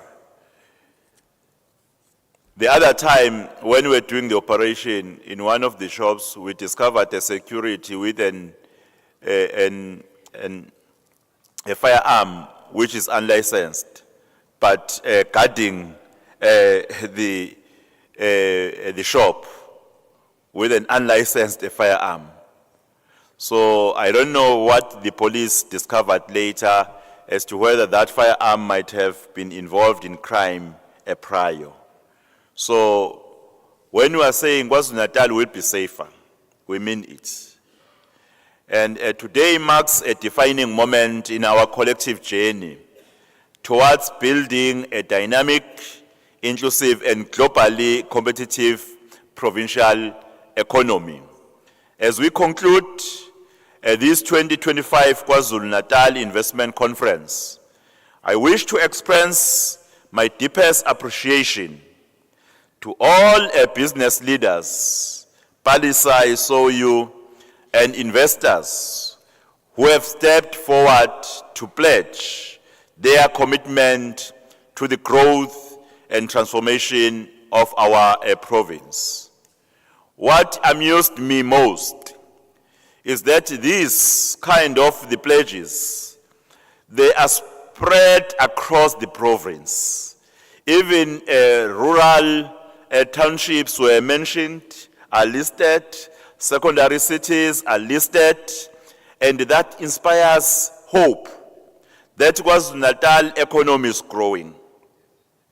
And it's a call to more investors to come and invest in this province.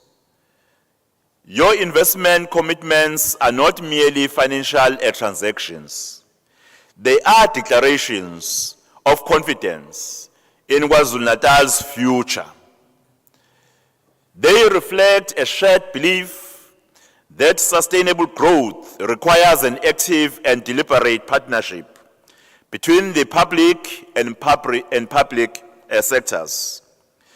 This partnership is the essential nexus through which innovation, infrastructure, and inclusive development will converge to unlock the full potential of our economy. As government, we are clear that economic renewal cannot be achieved in isolation. The growth of KwaZulu-Natal is intrinsically linked to the strength of collaboration between the state, the business community, and our social partners. It is through this collective effort that we will address structural challenges, expand industrial capacity, and ensure that the benefits of growth reach every corner of our province.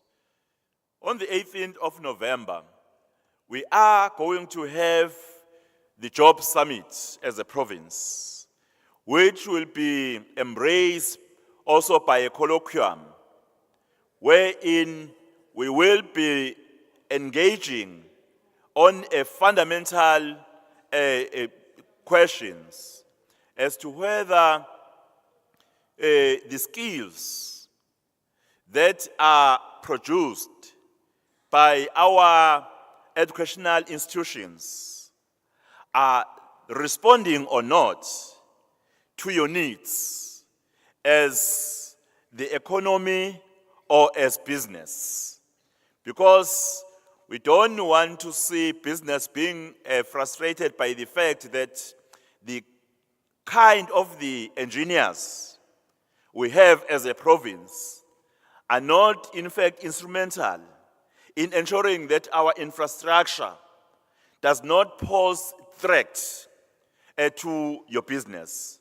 I was quite very happy during the recent past floods when I heard one of the business leaders from Pinetown saying that if it were not for the storm system which is working, we would have experienced challenges because climate change is here now. And it's important that as government, in particular municipalities, must collaborate with the private sector in ensuring that we have an infrastructure that is not posing a threat whenever we are facing the factors which are posed by the climate change. Friends, we regard today's pledges not only as investments in projects, but as investments in people, in ideas, and in a shared vision of prosperity.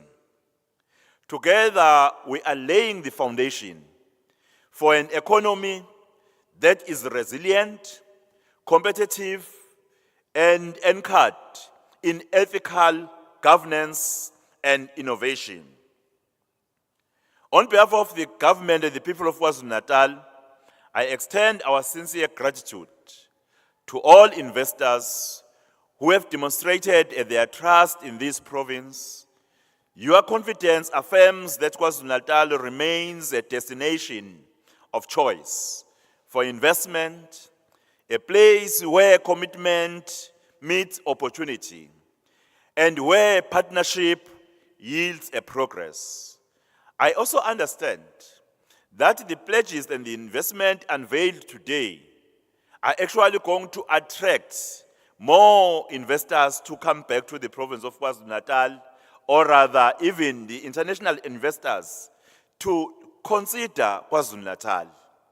This, in fact, investment conference, which I really highly commend the work of our MEC, is not only, in fact, a happening in isolation, but it is, in fact, intertwined to the G20 activities that are taking place in the province of KwaZulu-Natal and in South Africa as a whole. As you know, that the President of the Republic, His Excellency President Cyril Ramaphosa, is the president or the leader for the program of the G20 this year. And these investment and G20 programs, they are also enablers. They are profiling your province, our province, for a better future for Africa, so that globally we are well positioned. No other leadership can position better KwaZulu-Natal or Africa in a trajectory that is an upward trajectory. This year, KwaZulu-Natal stands at a remarkable point in the growth of our economy, or rather the growth trajectory. You see, 101 billion investment or pledges with more than 60,000 permanent job opportunities and more than 200 temporal job opportunities is a significant contribution to the future of our province. Is the evidence that our province is stable and our province, in fact, is ready, or rather open for investment. Without being quite long, on behalf of the people of KwaZulu-Natal, I also extend our deepest appreciation to every investor, business leaders, and a development partner who has pledged their support. Your decision to invest in this province is not simply a financial transaction. It is a vote of confidence in our shared future. Together, we are laying the groundwork for a stronger, more inclusive, and globally competitive KwaZulu-Natal, a province that works not only for business, but for all its people. And I'm recommitting this government that we are going to champion the fight against corruption. We don't want to ignore any reports of corruption which, in fact, are presented before our table. We want to end corruption. We want also to fight crime in the province of KwaZulu-Natal, so that every investor will have confidence. And we further wish to invite the global community to visit KwaZulu-Natal as prospective tourists. KwaZulu-Natal, in fact, is safe for the tourist. KwaZulu-Natal has a lot to present for the tourist, even if you want an environment which is different from the environment we are used to Even when you go to the rural sites, heritage sites, you'll find people with warmth, people living in different ways, that in fact you can really enjoy. It's a call which is important that we need to profile. Let us work together to profile this province.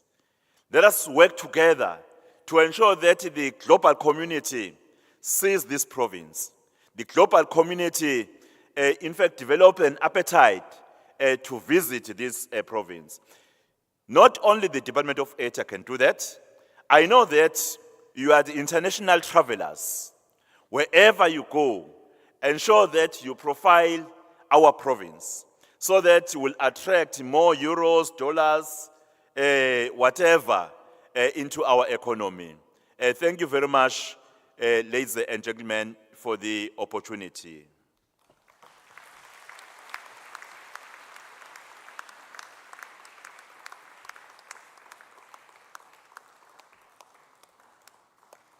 Oh, I don't have to close it. I don't know.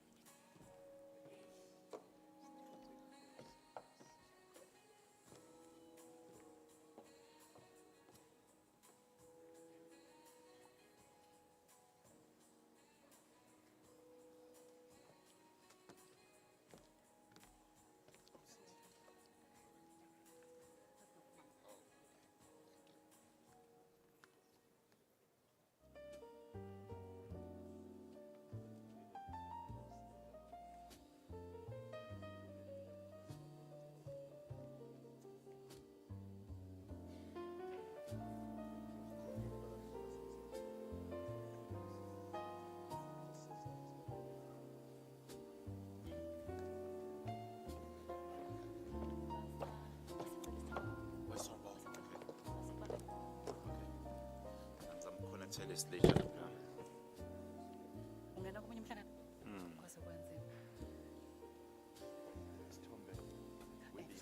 With the pledges. Okay, I said with the Okay. Manje kuzovela nami la ekhamereni ama-meeting amakhulu. No, apologies. Siyabonga. Okay, siyabonga kakhulu. Thank you very much to Premier Thamsanqa Ntuli for sharing that warm message of welcoming and appreciating the pledges that have been made today to the tune of 101 billion, passing the target by 5 billion in total. 6 billion in total. Wow, okay. So KZN, you have really done it. And thank you to the investors that we would like to then call up to the stage for a group photo with the Premier of KwaZulu-Natal. If I could please ask all the investors that have signed on the pledge wall to please come up for a group photo.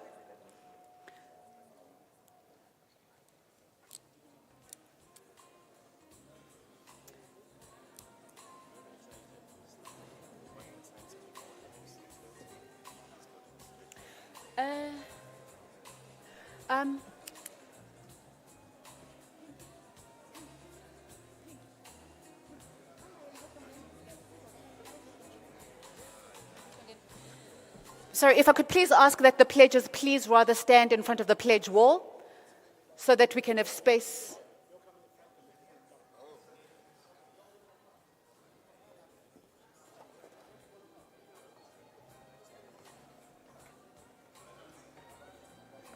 How? Isn't John manje?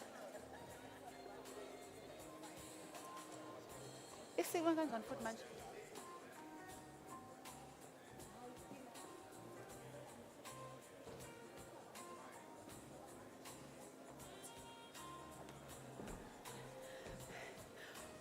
All right, yet another change to the program. If I could please ask the investors that I've just asked to stand in front of the pledge wall to please come closer and get up onto the stage, and we will then take a group photo.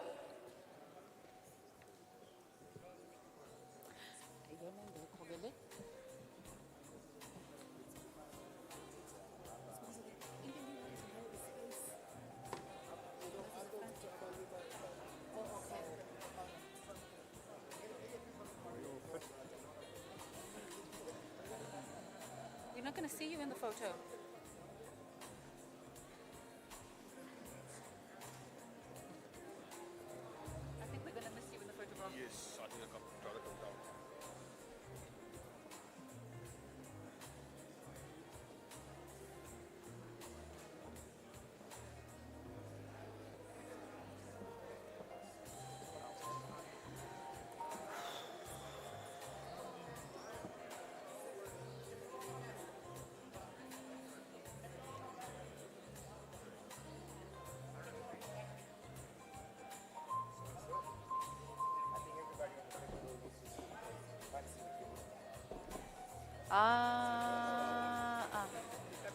Ispace asizokuba khona.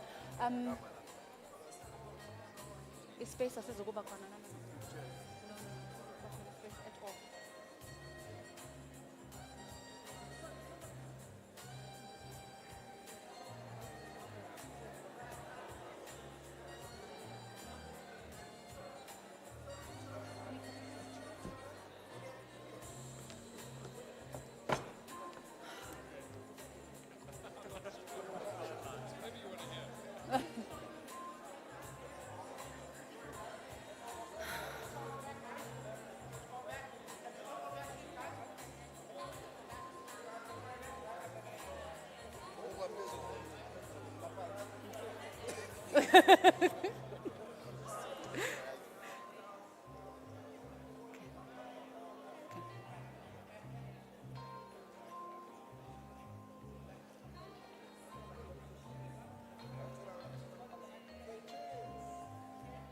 Say billions. I bet it's billions, skin.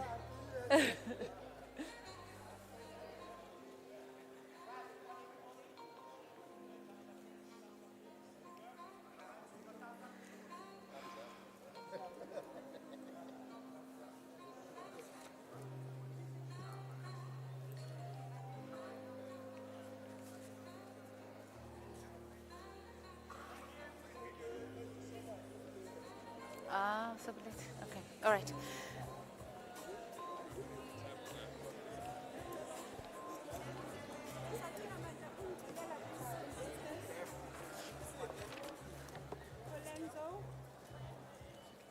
Benson John. Manje. No, we've got a panel discussion.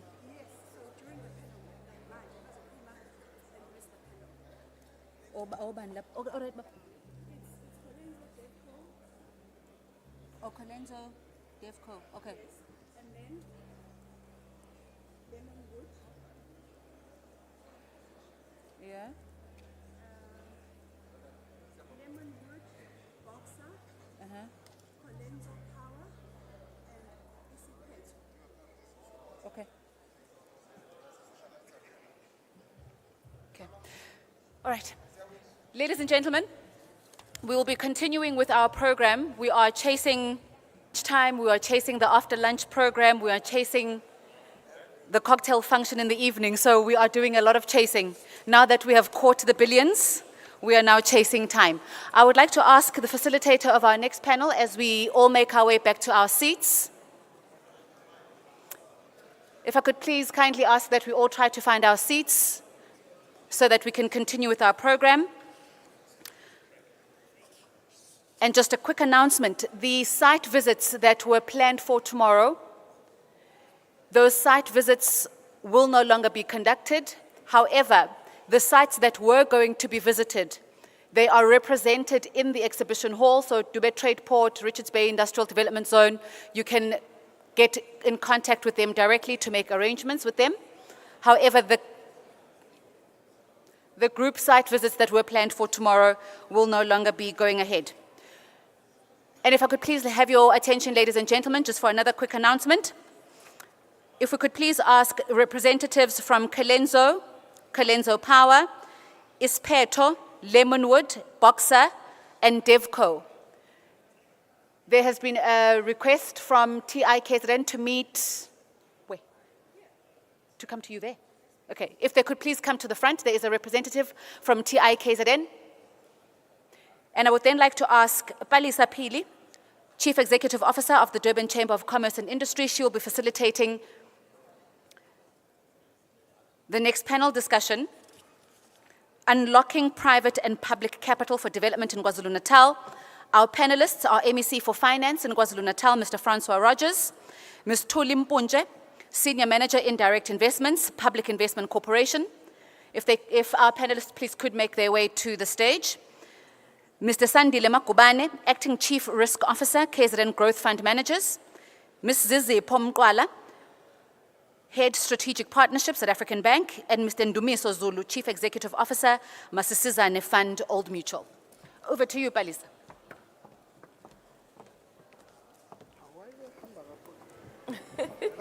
Ngifuna la. Right after Yeah, this. right. I think we're missing one. Yes. Yeah. Is there enough chairs? Gorgeous color you have on today. Thank you. I know. I knew I was coming to sit next to you. I think we need one more seat. One more Can I seat. grab that one? I don't know. Yes. You can sit here. I don't know him. Okay. I'll grab another one. Thank you. Oh, yeah. But thank you very much, Program Director. As we are about to start this session this morning, I'd like to firstly, it's this afternoon, I'm told, and by the way, it is us that are standing in between lunch and the participants. So, fellow panelists, I would request that we go quickly with our program. In fact, I've been given 30 minutes to actually make sure that we facilitate this program, but most importantly, let's derive value of the discussions that we're going to be having today. So this topic of ours is a very important one, which is unlocking private and public capital for the development of KwaZulu-Natal. Over the last, I think, 5 to 6 years, private sector has been having serious conversations with government to say to government, how can we develop a proper PPP, not the long-term one that takes about 10 years to be approved, but proper, quick, efficient private-public partnership to enable the private sector to invest in the infrastructure of our province. More specifically, where we are very challenged with infrastructure is the issue of water, sanitation, and distribution of electricity. So we're hoping that we can actually get more in terms of partnerships out of the discussion today.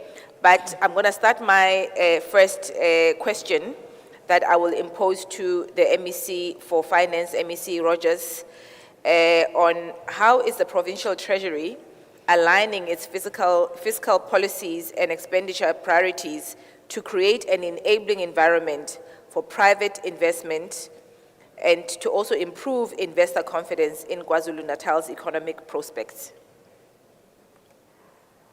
Thanks very Thank you, President. Hello. Yeah. Thank you very much, Palisile, and good afternoon to everybody here. I think what's important from a Treasury perspective in government is that if you want investor confidence, you have to create a government that is both capable and ethical, which is what we heard the Premier talking about yesterday. And I think that's where Treasury plays a crucial role, because investors don't want to get involved in a government that is corrupt, that is non-compliant, and that is just burdened with red tape and suffers from inside patronage and not allowing an open opportunity for everybody to play a role in development. So I think that's critical, because the reality of it is, from a government perspective, I get an envelope of money. I get 158 billion rand, which is what we have this year. That 158 billion rand, only 4% of it is from local generation. The balance is through the equitable share allocation from National Treasury and from grants. And I allocate that money at the beginning of a financial year. When the money is allocated, there's nothing left. So we can't get to a point halfway through a year where departments are saying Treasury needs to help us, because there is no help. What we then have to do is reprioritize within our budget. But I want to come back to the 4%, and that's critical for us to create a sustainable provincial government, in that we have to look at ingenuitive ways of upping our revenue generation at a provincial level. Because we all know and we understand that national government faces exactly the same fiscal pressures, and money is very tight.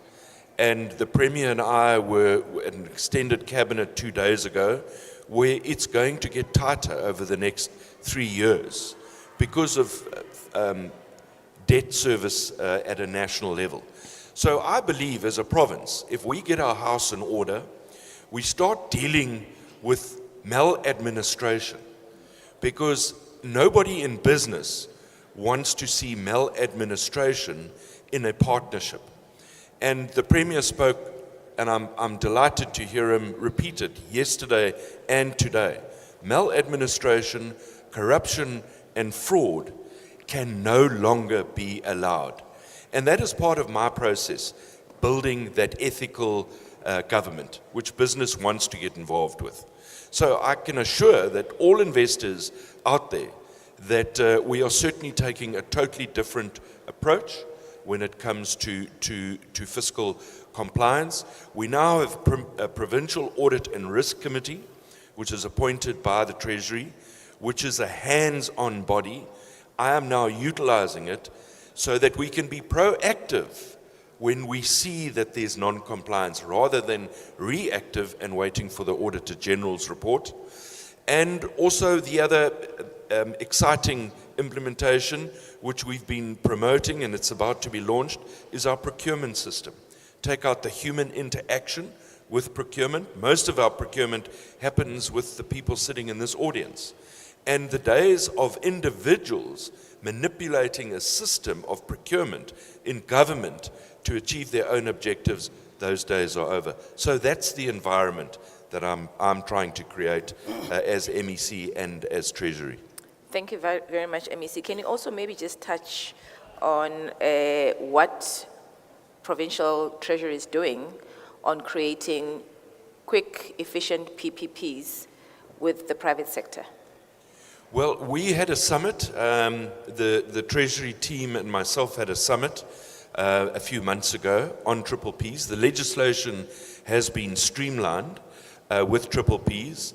We are currently looking at capacitating departments on the new triple P legislation. And of course, my office remains open to investors and to discuss triple Ps and to streamline and expedite the position. The other thing that the President made very clear to us in no uncertain terms 2 days ago was that time is now of the essence. We cannot be talking for months and months and months about projects.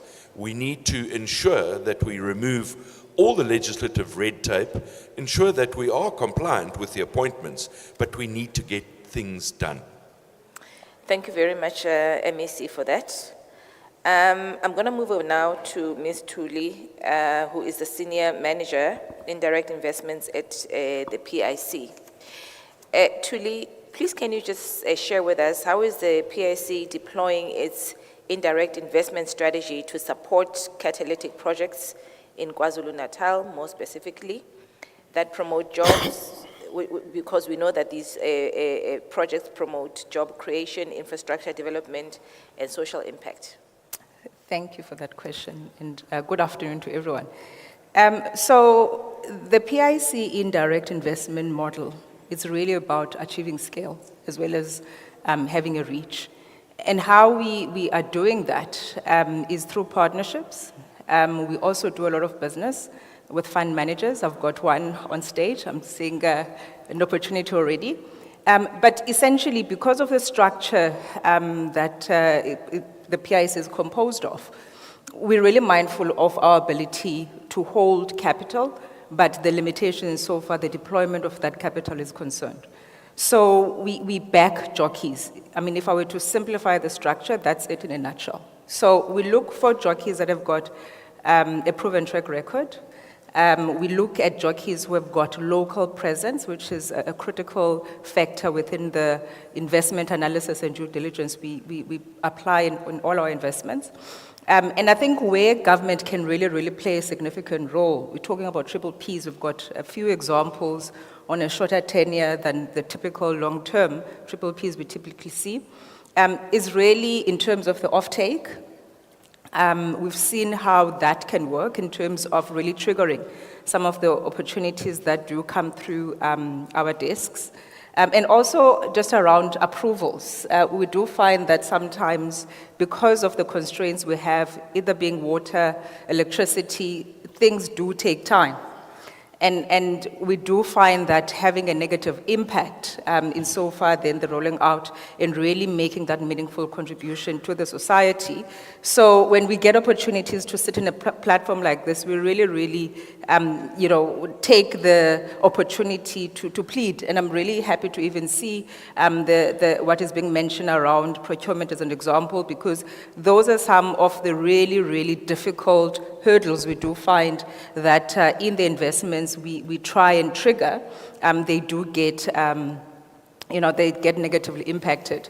So in terms of the model, as I mentioned, we obviously, I think predominantly within the broader PIC, before we can participate on a debt or MES level, there has to be an equity play. So we often look to take positions, equity positions, in these companies, obviously observing the various hurdles, investment hurdles that we have to deliver on. So I think the main point is really just around the fact that we've got, call it a blue book in terms of what the pain points are. Some of them I've already mentioned. The PIC is open for business. I haven't seen in my history of 5 years of being with the organization where a transaction has been too big for us to do. It's really a question of us finding jockeys that have got the proven track record so that everybody looks good. And we've got meaningful impact in so far, the communities that we all are looking to impact. And maybe lastly on that point, one of our biggest clients, well, our biggest client is the GPF. And again, as part of that mandate, even though we are very mindful in terms of the GPF's own responsibilities and obligations, hence our investments, they have to prioritize returns, but we're also mindful of the impact side of it. So there is that continuous strive for balance to ensure that we tick those boxes. I often hear and get approached by people who say, oh, but your mandate is X. We've got a dual mandate, which is to deliver a return, but also a developmental aspect to it is that we have to deliver jobs, job creation. And as I said, I think there is absolutely an opportunity for us to enhance the opportunities around triple Ps with the city, the government of KZN, and we're open for business. Thank you. No, lovely. Thanks very much, Tuli. Just a follow-up question on that. I mean, what are the key considerations when you are structuring partnership with a provincial or local government to ensure that the risk is balanced and commercially viable for investment in priority sectors? Yeah. So I would say the biggest thing is really the alignment of interests. So at the very beginning, so the PIC is owned by government, but it utilizes non-governmental funds. In that, for instance, the GPF pension fund, those are funds that are owned by private individuals. So we don't necessarily have the luxury of investing in transactions that cannot wash their faces going into them from day one. So at any given point, transactions have to have the ability to wash their faces. So that's the first thing that we always say, there has to be that alignment. And also, again, because of the dual mandate that I mentioned, yes, we prioritize returns, but there has to be the transformational aspect to it. We talk about ESG, we observe all those components that make up ESG.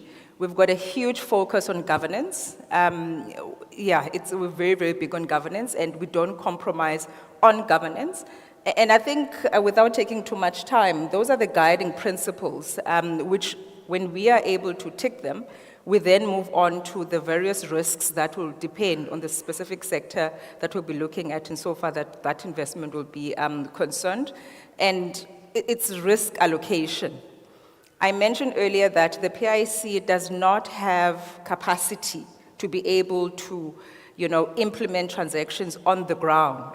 So as part of the funding model then that we follow, we have to be able to get to a position where risk is aligned and is allocated adequately. So we bring in the funds. The counterparty we are entering the transaction has to have something they're putting in that will ensure that if any scenario does not go according to plan, it's not just ourselves that, have got something to lose. We talk about skin in the game. I know a lot of people don't like it, but it's really in the interest of that risk alignment. And we've seen how it's really, really been instrumental in terms of us getting some of our investments over the line. Thank you very much, Tuli, for that. We're going to move over to the next panelist, Mr. Sandile Magubane, who's the Acting Chief Risk Officer of the KZN Growth Funds Managers. So, Sandile, from a risk management perspective, what are the key barriers limiting greater private capital participation in provincial development projects? And how can the KZN Growth Fund help to de-risk such investments? Thank you, Program Director, and all protocol observed. I think, Program Director, you've put me in a very difficult position because she's actually touched on most of the items. But before maybe I zoom into it, I want to take this opportunity, Program Director, to say that some of the pledging companies, we are part of some of the projects who are on the ground, and you did not, for example, conduct your environmental studies, and there's issues. Those things will blow up in your face, and it obviously, the investment then gets deteriorated almost to zero. There's delays, but also the biggest one is the one on the skin on the game, which my colleague touched on, which we know in the space in which we play in does become a bit of an issue. But I must emphasize, Program Director, that KZN Growth Fund does also provide equity. However, we still need your commitment to unlock those risks. Some of the risks is the experience that we have seen. You find that the entrepreneurs or the promoters have very good ideas, but their experience is counting against them. So one of the programs we're looking at now is to see if we can have a panel of expertise whereby we will partner those entrepreneurs with, but obviously it does come at a cost, so we need to ensure that we have adequate budgets to pay those experts.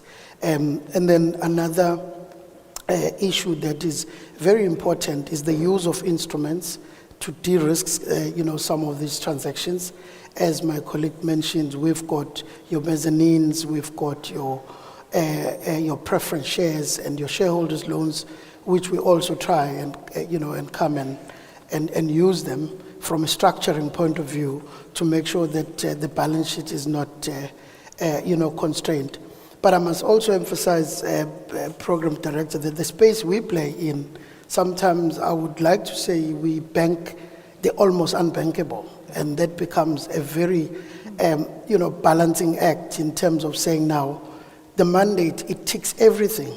But now, how do I make sure that the funds that we deploy on these projects do come back for rotational purposes so that they circulate in the market? And last night in the gala dinner, there is something that was mentioned by the chair of TKZN, Mr. Miene, where he says, in the morning, entrepreneurs shouldn't wake up and say, we're creating jobs. They should wake up and say, there is an opportunity. We want profitable business and sustainable.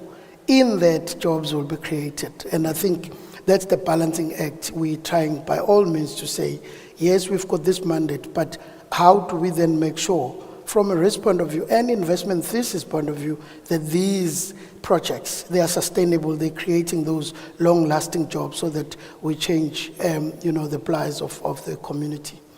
No, thank you very much, Sandile, for that in-depth explanation. I'm going to move over then to our other panelist, Mr. Ndumiso Zulu, who is the Chief Executive Officer of Masizane, a fund from Old Mutual. So, Ndumiso, how is the Masizane Fund supporting SMME growth and enterprise development in Kwazulu-Natal, particularly among youth and women entrepreneurs, to build a more inclusive provincial economy? Good afternoon, and thank you, Program Director. Maybe let me start this way. I'm looking at the table opposite me here, and I count there's about 9 or 10 people.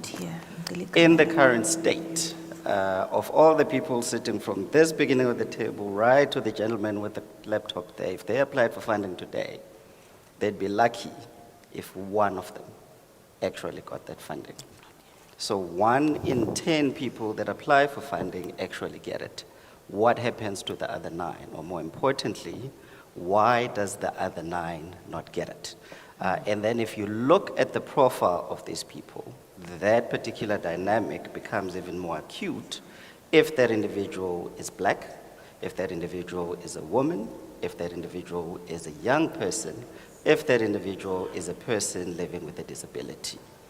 If that individual lives in a township like the one I grew up in, if that individual is from a rural area like the one my family is from, they would celebrate if 10% of them was actually able to access the funding. I'm answering your question this way because it positions the why we do what we do. I think inequality is something that has plagued this country for as long as this country has existed. I am a firm believer that that was by design, and if we're going to turn that around, we also need to be just as intentional about designing programs and interventions that address said inequality. The existence of Mrs. Sizane Fund, the business that I run, is anchored on that principle that says inequality, we can talk about it until the cows come home, or we can actually do something about it. So the business focuses on the people I just spoke about, and in the KZN context, we've invested over 160 million. 55% have been to businesses that are owned by women, about 28% of that businesses owned by young people, over 50% of that is businesses in the townships, in the rural areas, because I'm a firm believer that to drive change, you actually have to be very intentional about it. I think earlier on when I was listening, the Premier spoke about investing in the future for our children and our children's children. And I want everybody here to just, for a small second, imagine what the next 20 years, the next 50 years will look like in this country unless we change this dynamic. So that's why we do the work that we do, and that's why the numbers in KZN and all the other provinces are skewed in the way that they are. We are passionate about transformation. We are passionate about changing inequality, and we are very proud and unapologetic about that. Thank you. Thank you very much, Ndumiso. Indeed, we cannot be unapologetic about ensuring that we support our small businesses, especially women-owned and youth-owned. It would also be very good for yourself, I think, to be in touch with various other business organizations to make sure that the young people, they can distribute the message that the young people can possibly have access to funding through your fund. In a similar line, I'm going to move over to Zizipho Mkwala from African Bank. Zizipho, when you talk to SMMEs, and I need to be very careful how I phrase this because I've got members who are, big banks. But SMMEs are always saying there's a big challenge in SMMEs accessing loans to finance businesses. It's easier normally to get a personal loan versus getting a loan for your specific business. I know a lot of banks have got things like ESD programs, where in those particular programs they've really tried to remove the hula hoops of accessing to finance for SMMEs. Can you share with us what African Bank is doing and what is there available for SMMEs to ensure quick and readily access to finance? Thank you so much, Palisa. I think before I share what we are doing as African Bank, it's important for me to share the story behind African Bank. 50 years ago, a group of entrepreneurs with 70 rand in their pocket decided to take matters into their own hands and start a bank that would back the entrepreneurs. At the time, they didn't have access to finance, they didn't have access to financial services, And taking that approach really proves the power behind collaboration, the power behind identifying what the problem is and doing something about it. So we at African Bank really are backing the jockey. We want to ensure that entrepreneurs are successful, and we want to make sure that we contribute to the bigger objective of the country and KZN in particular in terms of job creation and in terms of contributing towards the GDP of the country. We've recently published an access to finance report in partnership with FinFind as African Bank, and that report really highlights some of the challenges that SMEs are facing. Firstly, the ability to be ready to get that finance. I think it has been raised many a times that entrepreneurs and SMEs, in particular at the bottom of the pyramid, are tired of training and business support and all that. But in reality, for you to access the funding, for you to know which of these different financiers that are sitting around the table here actually match your need, you need to understand exactly where you are in the value chain. Are you an early stage entrepreneur? Are you an entrepreneur that is expanding their business? And are you an entrepreneur that wants to export into other countries, so that you then identify which financial instruments do you need, which financiers do you need? And we're sitting around here, we're talking earlier the importance of really finding syndicated funding approaches where KZN Growth Fund plays their role, Masisizane Fund plays their role, PIC plays a role, government plays a role, and African Bank plays a role. The reality is that the problem of access to finance is much bigger. We can't do it alone as African Bank. We're driving a partnership-led strategy that says in the entrepreneurship ecosystem, who is willing to put in the grant funding that is required for that particular structure to work, who is required to put in equity, who is required to put senior debt, and how do we make sure that we have intercreditor arrangements that really make sure that at the center of what we are doing is the success of the business that we are funding, so that we don't have priorities that are very much misaligned. At the end of the day, we want to create jobs. At the end of the day, we want to create sustainable businesses that last in the future. You heard earlier on the Club Med story where we syndicated with the IDC. That is a true example of how we can put together resources and make meaningful impact. We've also done a number of projects with government in particular to get into the townships and the rural areas. The Premier was talking yesterday about the revitalization of the sideline towns and the focus on secondary cities network.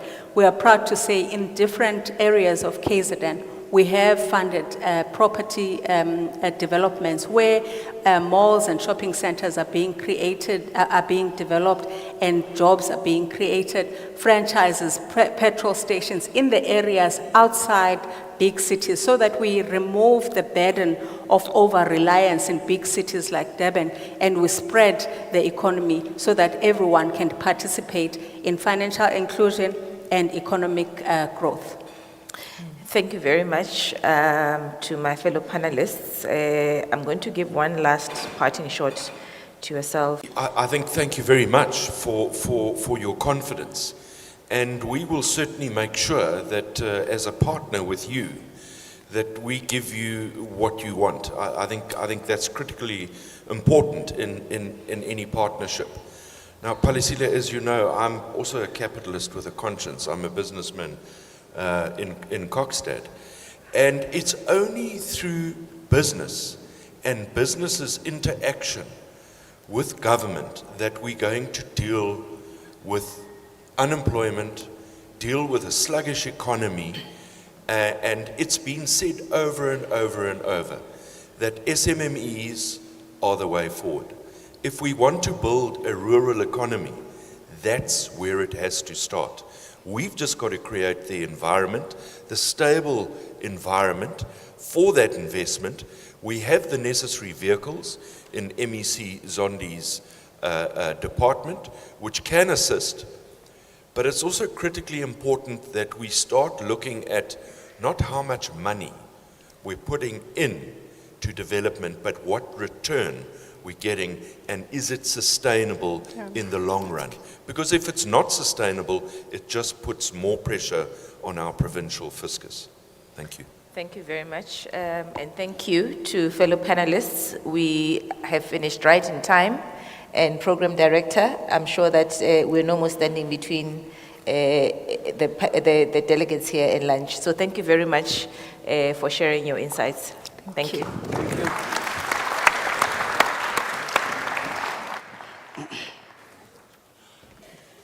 Thank you very much to Balisa and the panel. Looking at the program for after lunch, that has led to a very slight change. So after lunch, there will be 2 sessions that will be running concurrently.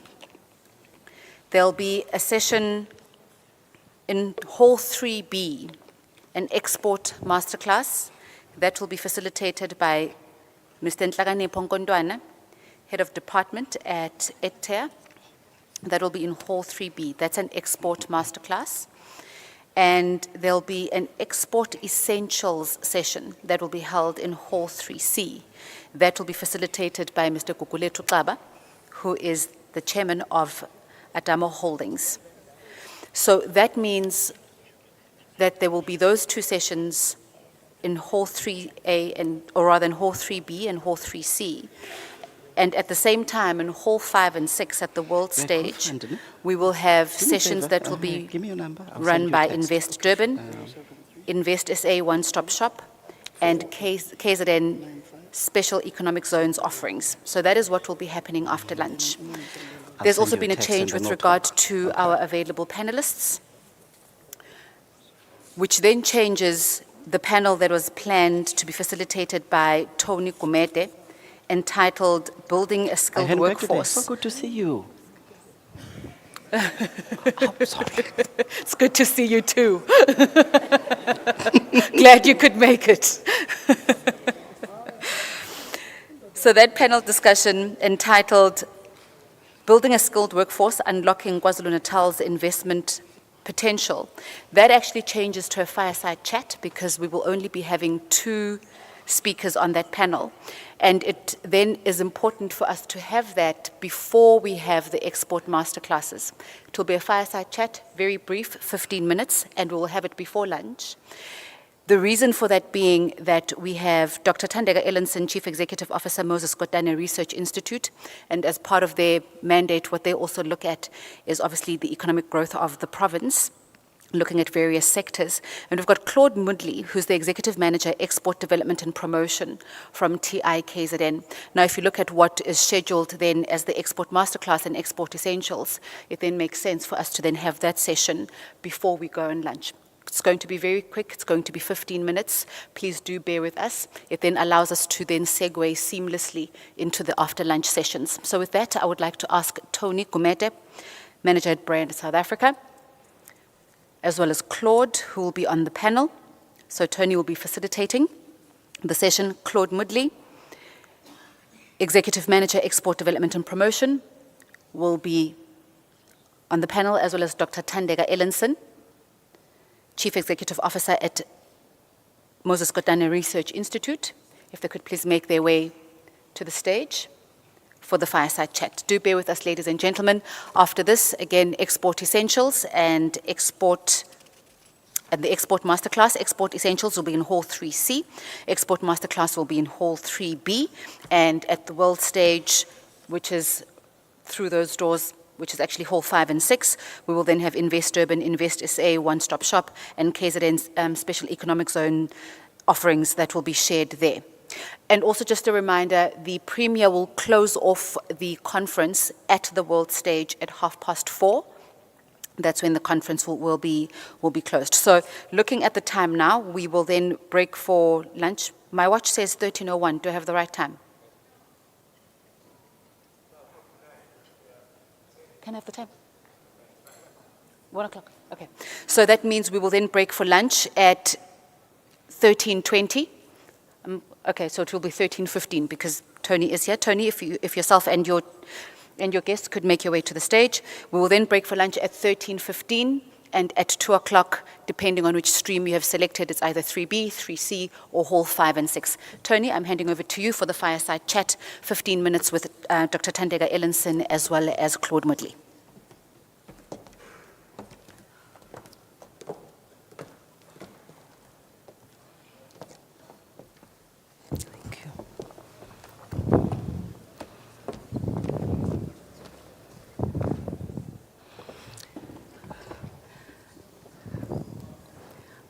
Good afternoon, ladies and gentlemen. Allow me once more, MEC, to stand on the protocols that have been articulated excellently by our program director.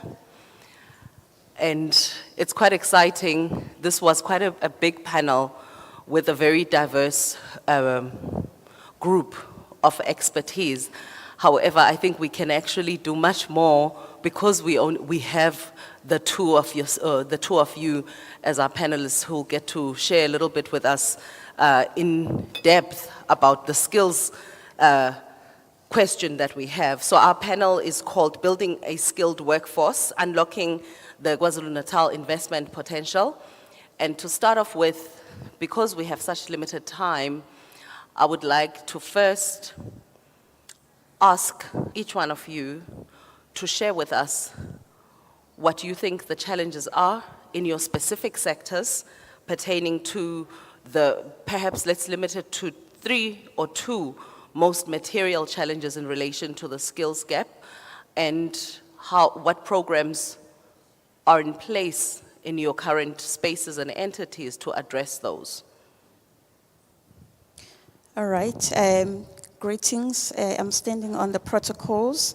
Thank you very much for the question. My name is Thandeka Ellenson. From the Moses Kotane perspective, we provide evidence-based research, meaning that we go to the ground and get information from the people on the ground to get what the issues are. And we are currently faced with a situation where out of 12 million, 60% of our population is youth, and out of that, we know that expanded 40+%, are people that are unemployed. Now, that means we are sitting with a situation where we have just about 2.9 million people that are unemployed.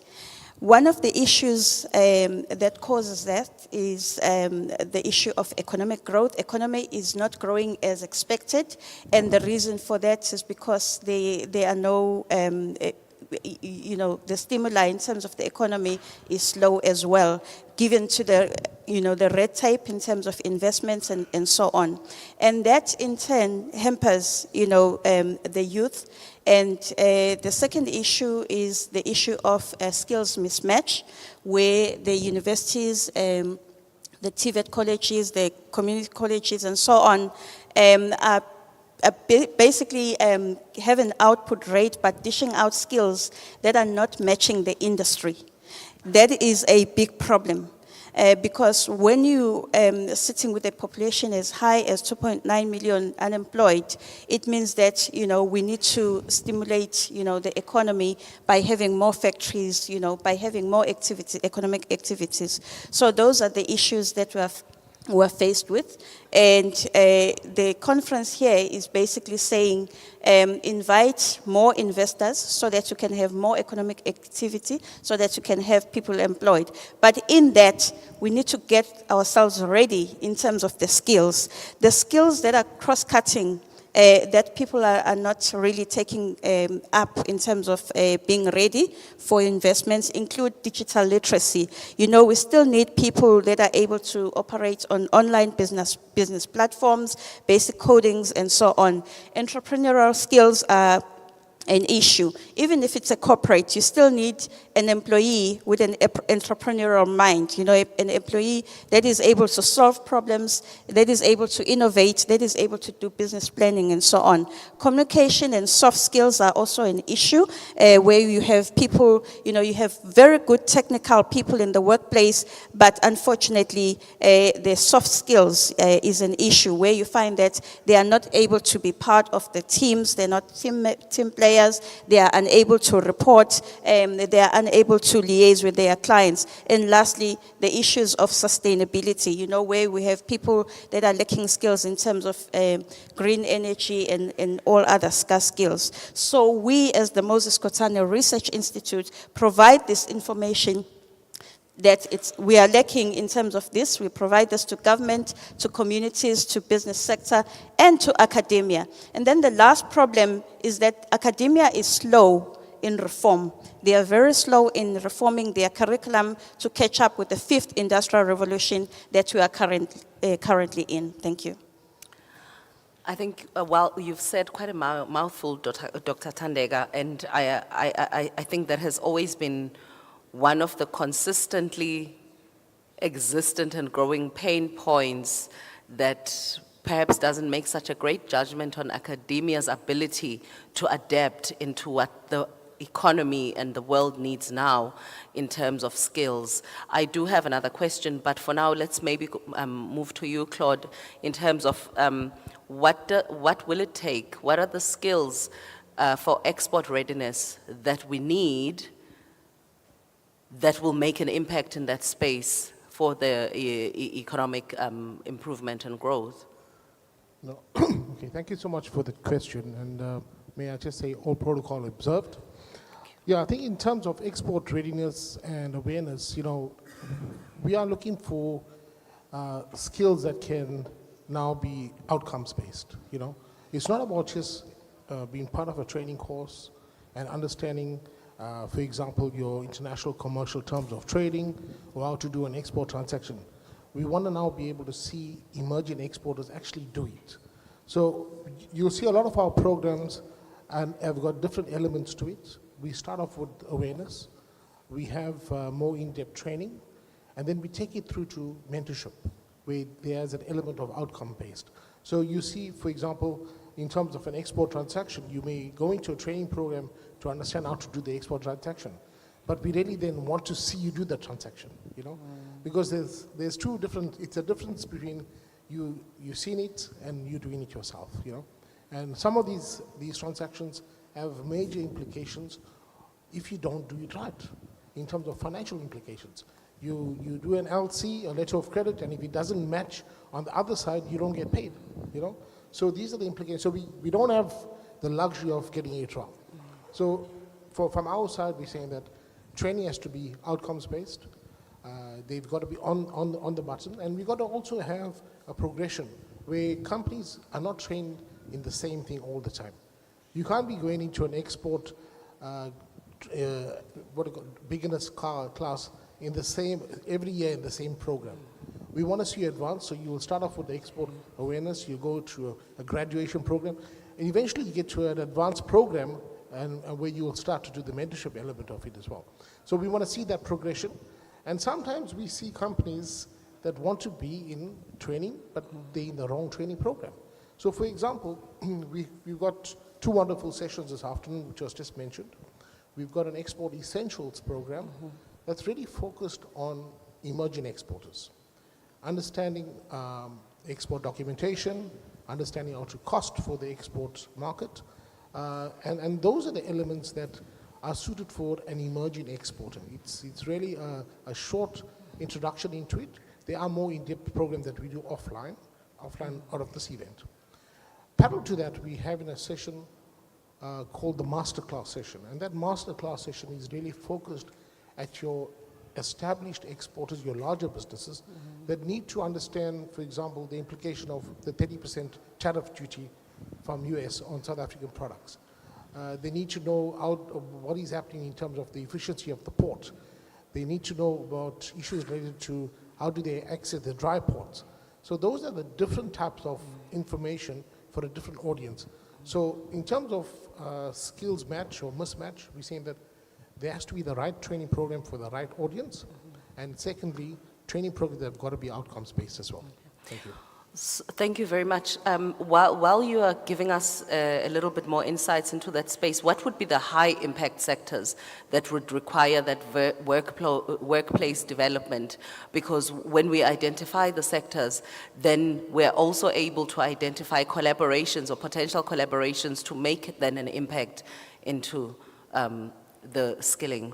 No, thank you for that. We've seen a lot of companies participating now in the food and beverage sector, agro-processing, and there you need support in terms of how do you make sure that your product is ready for the international market in terms of regulations, in terms of it being tested, in terms of your manufacturing setup, in terms of how it's produced either in a halal certified type of environment or a HACCP type of environment where you're taking care of hygiene factors as well. So we've seen a lot of companies enter that market. We deal with also small scale businesses like crafters and some fashion designers as well.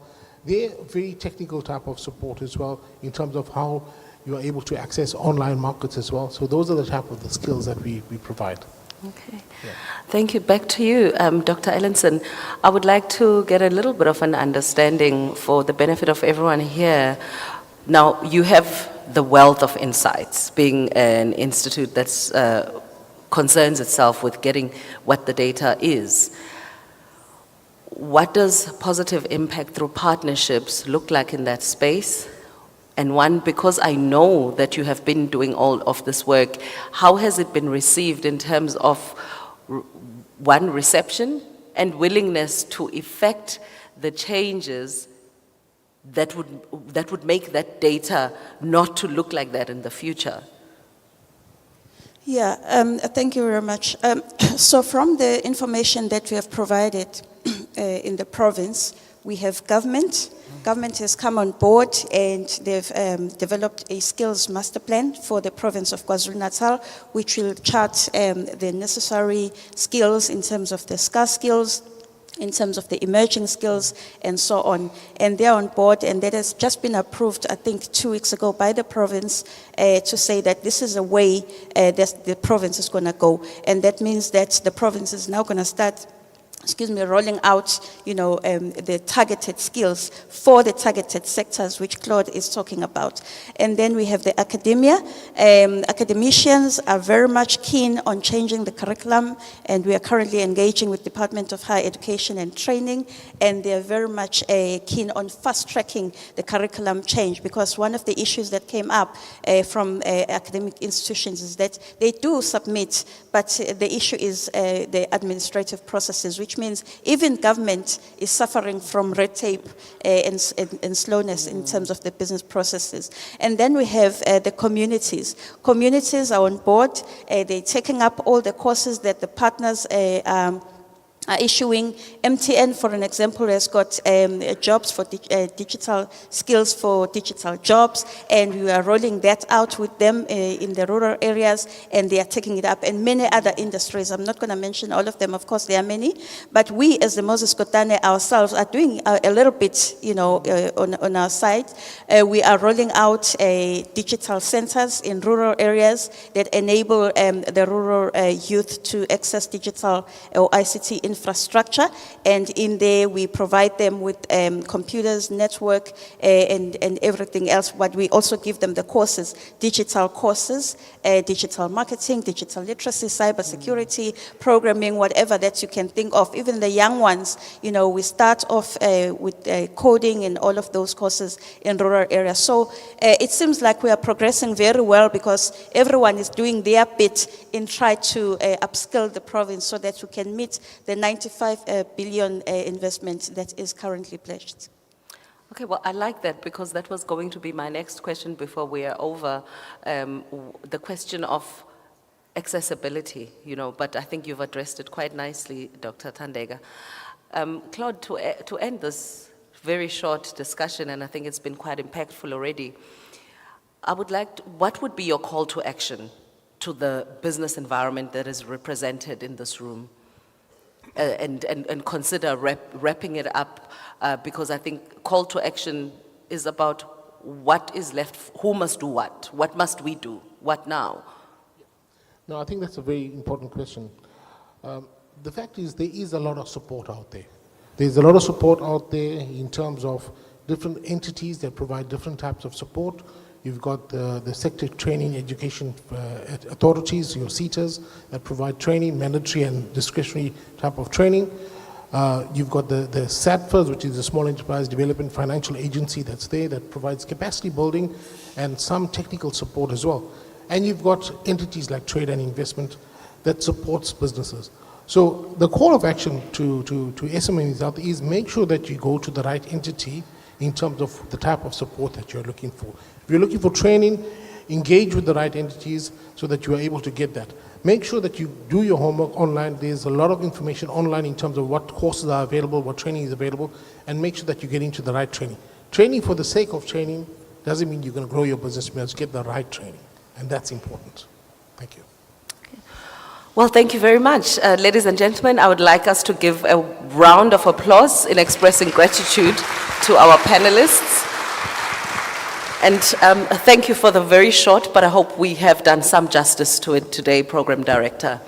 Thank you very much, Tony. You more than did justice to it, so thank you very much. And I'm sure that the insights that Claude has shared really lay the foundation for people to have a better understanding before going to the Export Essentials session as well as the Export Masterclass. A quick announcement with regard to lunch. Lunch is in the exhibition hall. So hall 5 and 6 are the exhibition hall. So it's either you go through that door or you go through the main doors to the hall. There are also stations at the registration area. So where you would have registered, come in and had tea and all the rest of it yesterday is where lunch is also going to be served. A quick announcement. Silver Hyundai Ethos, registration number BH82BPZN. Silver Hyundai Ethos, BH82PBZN. A note has come through regarding your vehicle, and the note reads as follows. The owner of the car to please move it, or else it will be towed by Metro Police. So, thank you very much, ladies and gentlemen. It is now 13:16. The sessions will commence at 1400. Thank you.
you.